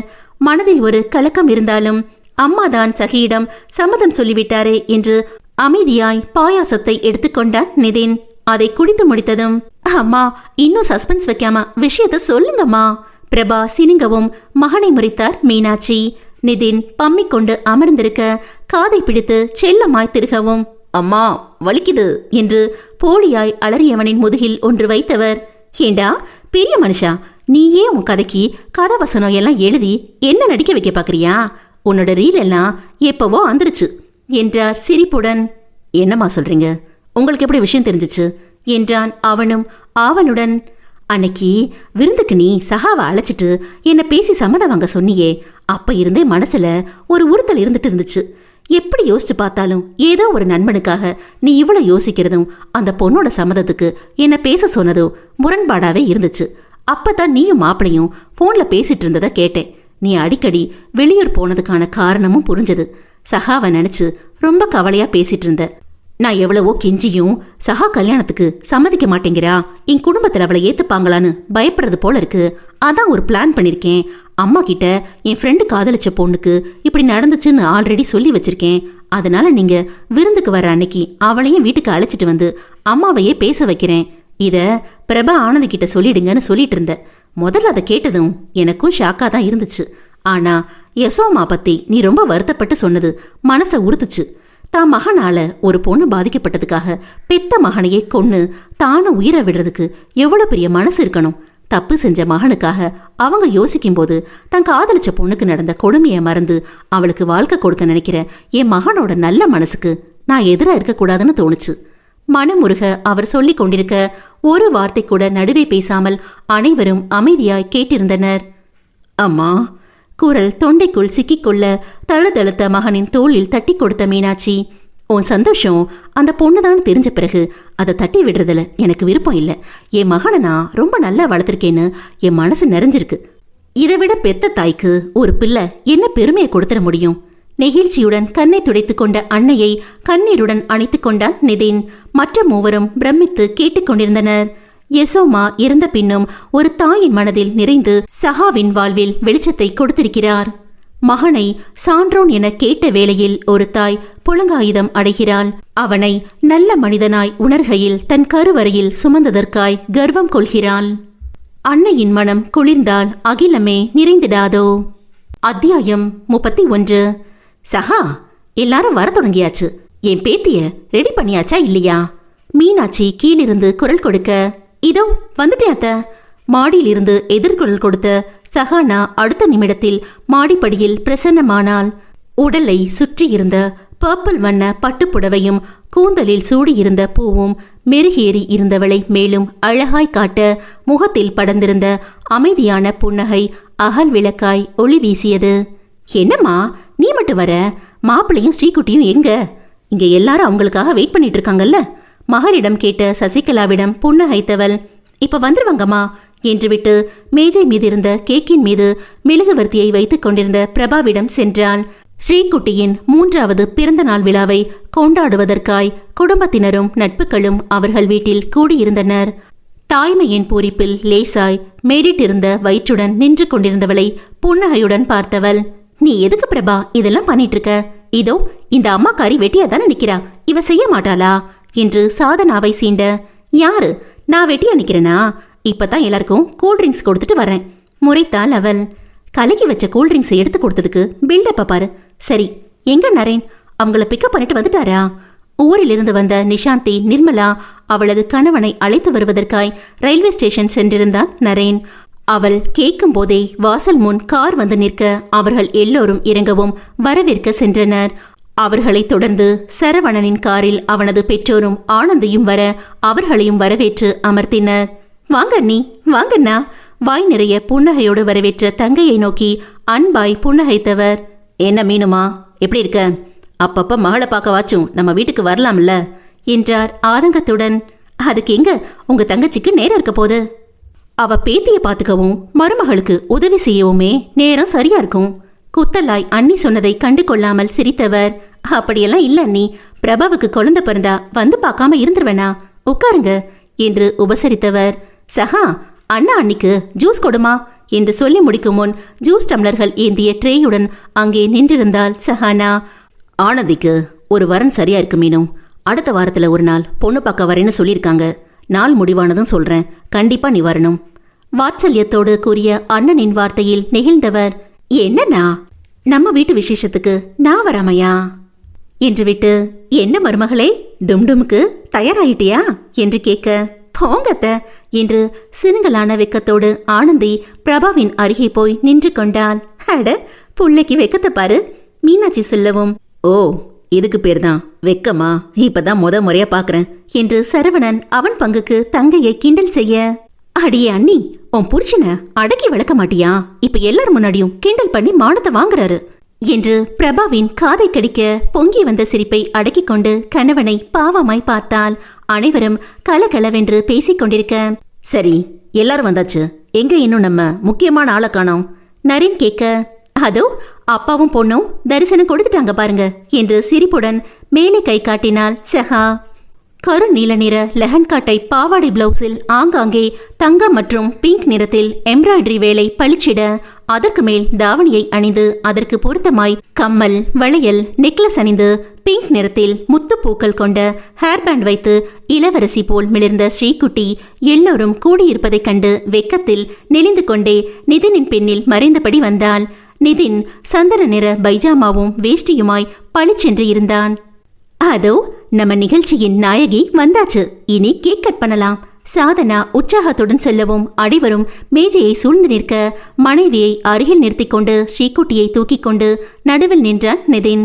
எல்லோரும் ஹாப்பி பர்த்டே பாடி வாழ்த்து கூற நிதின் ஸ்ரீகுட்டியின் கைப்பிடித்து கேக்கை வெட்டி அவள் வாயில் ஊட்டிவிட குட்டி கையில் கேக்கை எடுத்து அவள் நிதின் வாயில் வைக்க மம்மிக்கு கொடு என்றவன் அருகில் நின்ற சஹானாவின் வாயில் ஊட்டினான். அவளும் புன்னகையுடன் குழந்தையின் வாயில் ஊட்டிவிட ஸ்ரீகுட்டி இருவரின் கன்னத்திலும் முத்தமிட்டு தன் சந்தோஷத்தை வெளிப்படுத்தினாள். அதை அழகாய் மொபைலில் கிளிக்கிக் கொண்டான் நரேன். அம்மாக்கு இல்லையா ஸ்ரீகுட்டி? சாதனா சினுங்களாய் கேட்க அவள் வாயிலும் ஊட்டிவிட்டவள். பாட்டிக்கு, மீனு பாட்டிக்கு, அத்தைக்கு என்று வரிசையாய் ஊட்டிவிட எல்லோரும் சந்தோஷத்துடன் வாங்கிக் கொண்டு அவள் கையில் பரிசு பொருளை கொடுக்கவும் குழந்தை குஷியானாள். சாதனா கேக்கை வெட்டி கொடுக்க சகாவும் ஆனந்தியும் எல்லோருக்கும் கொடுத்தனர். அனைவரும் அங்கு நின்று குடும்ப விஷயங்களை பேசிக் கொண்டிருக்க வீடே கலகலவென்று இருந்தது. இளையவர்கள் எல்லாம் ஒன்றாக அமர்ந்து சிரித்து பேசிக் கொண்டிருக்க மீனாட்சி, சசிகலா, சரவணன் பெற்றோருடன் தானும் சேர்ந்து கொண்டார் நிஷாந்தி. கொஞ்சி கொஞ்சி தமிழில் ஆங்காங்கே மலையாளம் கலந்து பேசிய அயல் மாநிலத்துக்காரியுடன் முதலில் ஒட்டாமல் பேசினாலும் அவளது தம்பி தங்கைக்காய் அவள் செய்த தியாகத்தை மீனாட்சி பெருமையாய் அண்ணனிடம் கூறியதை கேட்ட உமாவின் மனதிலும் அவள் மேல் மதிப்பு வர மனம் உருகியவர் சாதாரணமாய் பேசத் தொடங்கினார். நிர்மலாவின் கல்யாணம் முடிந்த அடுத்த மாதமே நிதின், சஹானா, நரேன், சாதனாவின் கல்யாணமும் நடந்தது. முக்கியமான சொந்த பந்தங்களையும் நட்புகளையும் மட்டும் அழைத்து கோவை மருதமலையில் எளிமையாய் கல்யாணம் முடித்து திருப்பூரில் ரிசப்ஷன் வைத்துவிட்டனர். சகாவை பற்றி யாரும் தவறாக பேசிவிடக்கூடாதென்று ஸ்ரீகுட்டியை தன் குழந்தையாகவே உலகத்திற்கு சொல்லிவிட்டான் நிதின். கல்லூரியில் படிக்கும்போதே இருவருக்கும் பதிவு திருமணம் முடிந்துவிட நடுவில் சின்ன விபத்தால் இருவரும் பிரிய வேண்டி வந்ததாகவும் குடும்ப பெரியவர்களுக்கு விளக்கம் கொடுத்து வாயடைத்து விட்டான். தன்னை யாரும் வார்த்தையால் கூட நோகடித்து விடக்கூடாதென்று பார்த்து பார்த்து நடந்து கொள்ளும் அவனது நேசத்தில் நெகிழ்ந்து போன சஹானா அவனது இத்தனை அக்கறைக்கும் அன்பிற்கும் தனது காதலை மட்டுமே பரிசளிக்க முடியுமென்று காதலித்து மீண்டும் காதலித்து மேலும் காதலித்து கொண்டே இருந்தாள். அவனுக்கு பிடித்த எல்லாமும் அவளுக்கும் பிடித்தமாகி போனது. அவனது குடும்பம் முதல் ஸ்ரீகுட்டி வரை இருவரும் ஒருவர் மேல் ஒருவர் காட்டும் நேசத்தைக் கண்டு மீனாட்சியே பல நேரம் இப்படி ஒரு மருமகள் தானே தேடினாலும் கிடைத்திருக்க மாட்டாள் என நெகிழ்ந்தார். அவனது தொழிலுக்கும் தன்னிடம் இருந்த சேமிப்பையே முதலீடாக கொடுத்து வளர்ச்சிக்கு உதவினாள். அவர்கள் இருவரும் வேலைக்கு சென்றால் பேத்தியை மீனாட்சி கண்ணுக்குள் வைத்து பார்த்து கொண்டார். அவளது குறும்பும் மழலை பேச்சும் மனதை கவர அவளும் எதற்கெடுத்தாலும் மீனு பாட்டி என்று ஒட்டிக்கொண்டாள். இரு மகள்களும் கல்யாணம் முடிந்து புகுந்த வீட்டிற்கு சென்று விட்டதால் சசிகலா அபார்ட்மெண்ட்டை காலி செய்துவிட்டு பாலக்காட்டில் தங்கள் சொந்த வீட்டிற்கே சென்று விட்டார். நரேனுக்கும் வெளிநாட்டு வேலைக்கான அக்ரிமெண்ட் முடிந்துவிட பாலக்காட்டு கல்லூரியிலேயே வேலைக்கு சேர்ந்தான். சாதனாவுக்கும் ரயில்வேயில் வேலைக்கு சேர்வதற்கான நியமன ஆர்டர் வந்துவிட்டது. போஸ்டிங் சொர்ணூரில் என்றாலும் போய் வரும் வசதி இருந்ததால் பிரச்சனை இல்லை. மதியம் விருந்து முடிந்து சரவணன் குடும்பம் முதலில் கிளம்ப அடுத்து ஆனந்தி கல்யாணத்துல ஒன்று சேருவோம், கண்டிப்பா எல்லாரும் வந்துருங்க என்றார் உமா. அவர் வாயில் அப்படி ஒரு வார்த்தை வந்ததில் மீனாட்சிக்கும் அவர் அண்ணனுக்கும் கூட ஆச்சரியமே. உண்மையில் இவர்களின் அன்பான பழகும் முறை பிடித்து போனதாலேயே அவர் அப்படி கூறியிருந்தார். பை ஸ்ரீகுட்டி. கன்னத்தில் முத்தமிட்டு டாட்டா சொன்ன அத்தையின் வயிற்றை பார்த்தவள், கிட்டி பாப்பா எப்போ வரும் அத்தை? எனக்கு பாப்பா கூட விளையாடணும் என்றாள் மழலையில். இன்னும் கொஞ்சம் நாள்ல வந்துருண்டா செல்லம், எங்க அத்தைக்கு ஒரு முத்தா கொடு என்றவளின் கன்னத்தில் பச்சைக்கென்று முத்தமிட்டாள்.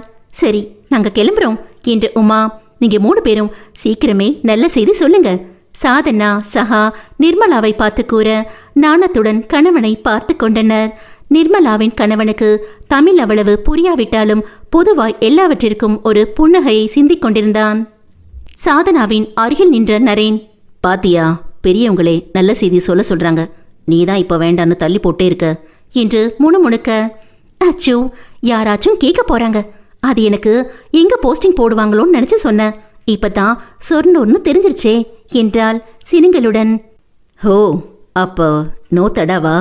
கண்கள் விரிய ஆவலுடன் கேட்டவனை செல்லமாய் முறைத்தவள் என்று தலையாட்ட.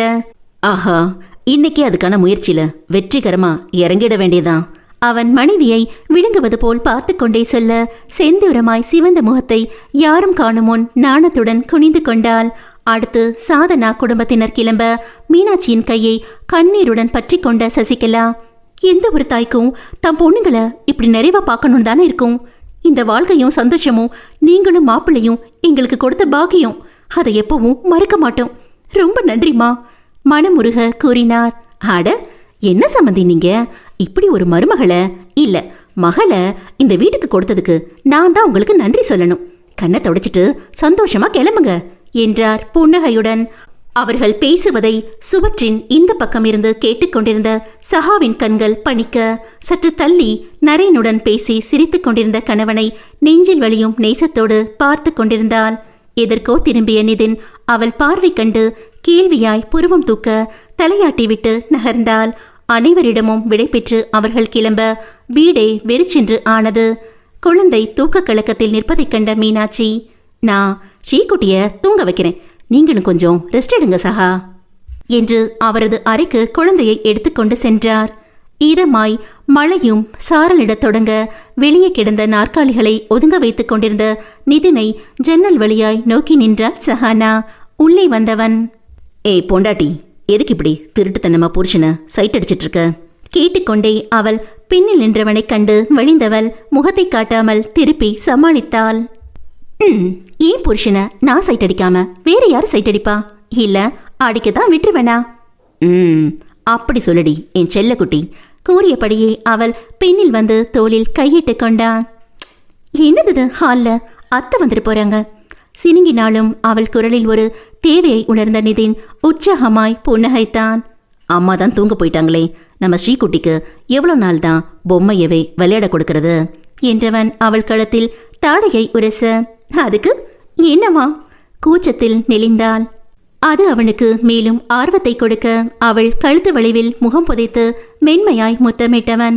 அதனால அவளுக்கு கூட விளையாட ஒரு தம்பியோ தங்கச்சியோ அடுத்த பிறந்த நாளுக்கு பரிசா கொடுக்கலாமேந்தான் சொல்லிக்கொண்டே அவன் கைகள் மெல்ல தோளில் இருந்து இறங்கி இடுப்பை பிடிக்க அவள் இதயம் தாறுமாறாக குதித்து இரத்த ஓட்டத்தை அதிகப்படுத்த சற்றென்று திரும்பியவள் அவன் நெஞ்சில் தலை வைத்து இறுக்கி அணைத்து கொண்டாள். அவன் மேலிருந்த அளவில்லாத காதலை அந்த அணைப்பு உணர்த்த இடுப்பில் மெல்ல கோலமிட்டவன் அவள் காதில் முத்தமிட்டு பாடினான். இஞ்சி இடுப்பழகி, மஞ்ச செவப்பழகி, கள்ள சிரிப்பழகி, மரக்க மனம் கூடுதில்லையே. அந்த பாடல் கல்லூரி நாட்களை நினைவுபடுத்த கூச்சத்தில் நாணியவள் சற்றென்று விலகி நின்றாள். அவன் குறுகுருவென்று அவளையே பார்க்க கண்களில் வழியும் காதலுடன் அவளும் புன்னகையுடன் நோக்கி நின்றாள். ஆசையோடு அவளை நோக்கியவன் புருவத்தை தூக்கி, நீ பாடு என்பதைப் போல சைகை செய்ய அவள் தொடர்ந்தாள். உன் கழுத்தில் மாலையிட, உன்னிரண்டு தோளை தொட, என்ன தவம் செஞ்சேனோ ஏ மாமா. மனதில் உள்ள வார்த்தைகளை குரலில் தேக்கி கண்கள் கலங்க பாடியவளை புரியாமல் அவன் பார்க்க, இஞ்சி இடுப்பழகா, மஞ்ச சிவப்பழகா, கள்ள சிரிப்பழகா, மரக்க மனம் கூடுதில்லையே என்று முடித்தவள் அவன் தோளில் சாய்ந்து கொண்டாள்.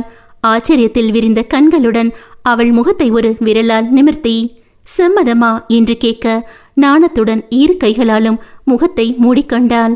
சம்மதத்துடன் அவளை இரு கைகளாலும் அள்ளிக்கொண்டவன் மாடிப்படியேற தேகமெல்லாம் சிலிர்க்க காத்திருந்தாள் சஹானா.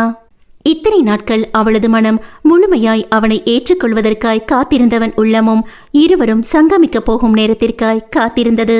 இருவரின் உதடுகளும் மௌனமாயிருக்க இதயங்கள் என்னவெல்லாமோ பேசிக்கொண்டிருந்தது.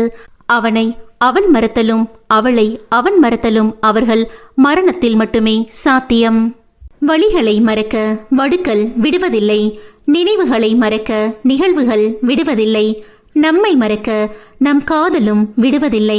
நேசத்தின் பெருவெளியில் ஒரு கூட்டுக்குள் இரு பறவையாய், இரு உடலில் ஒரு உயிராய், உயிர்காதலில் சிறகடிப்போம் உலகமுள்ள காலம் வரை, மறக்க மனம் கூடுதில்லையே. சுபம். சேனலை சப்ஸ்கிரைப் பண்ணிய அன்பர்களுக்கு எங்கள் நன்றி. இன்னும் சப்ஸ்கிரைப் பண்ணாம யோசிச்சுட்டு இருக்கவங்க அப்படியே அதை தட்டி விட்டா நாங்களும் சந்தோஷப்படுவோம்ல. மீண்டும் அடுத்த கதையில் சந்திக்கும் வரை உங்களிடமிருந்து விடைபெறும் நான் உங்கள் ஆர்ஜே காயத்ரி முத்துக்குமரன். நன்றி.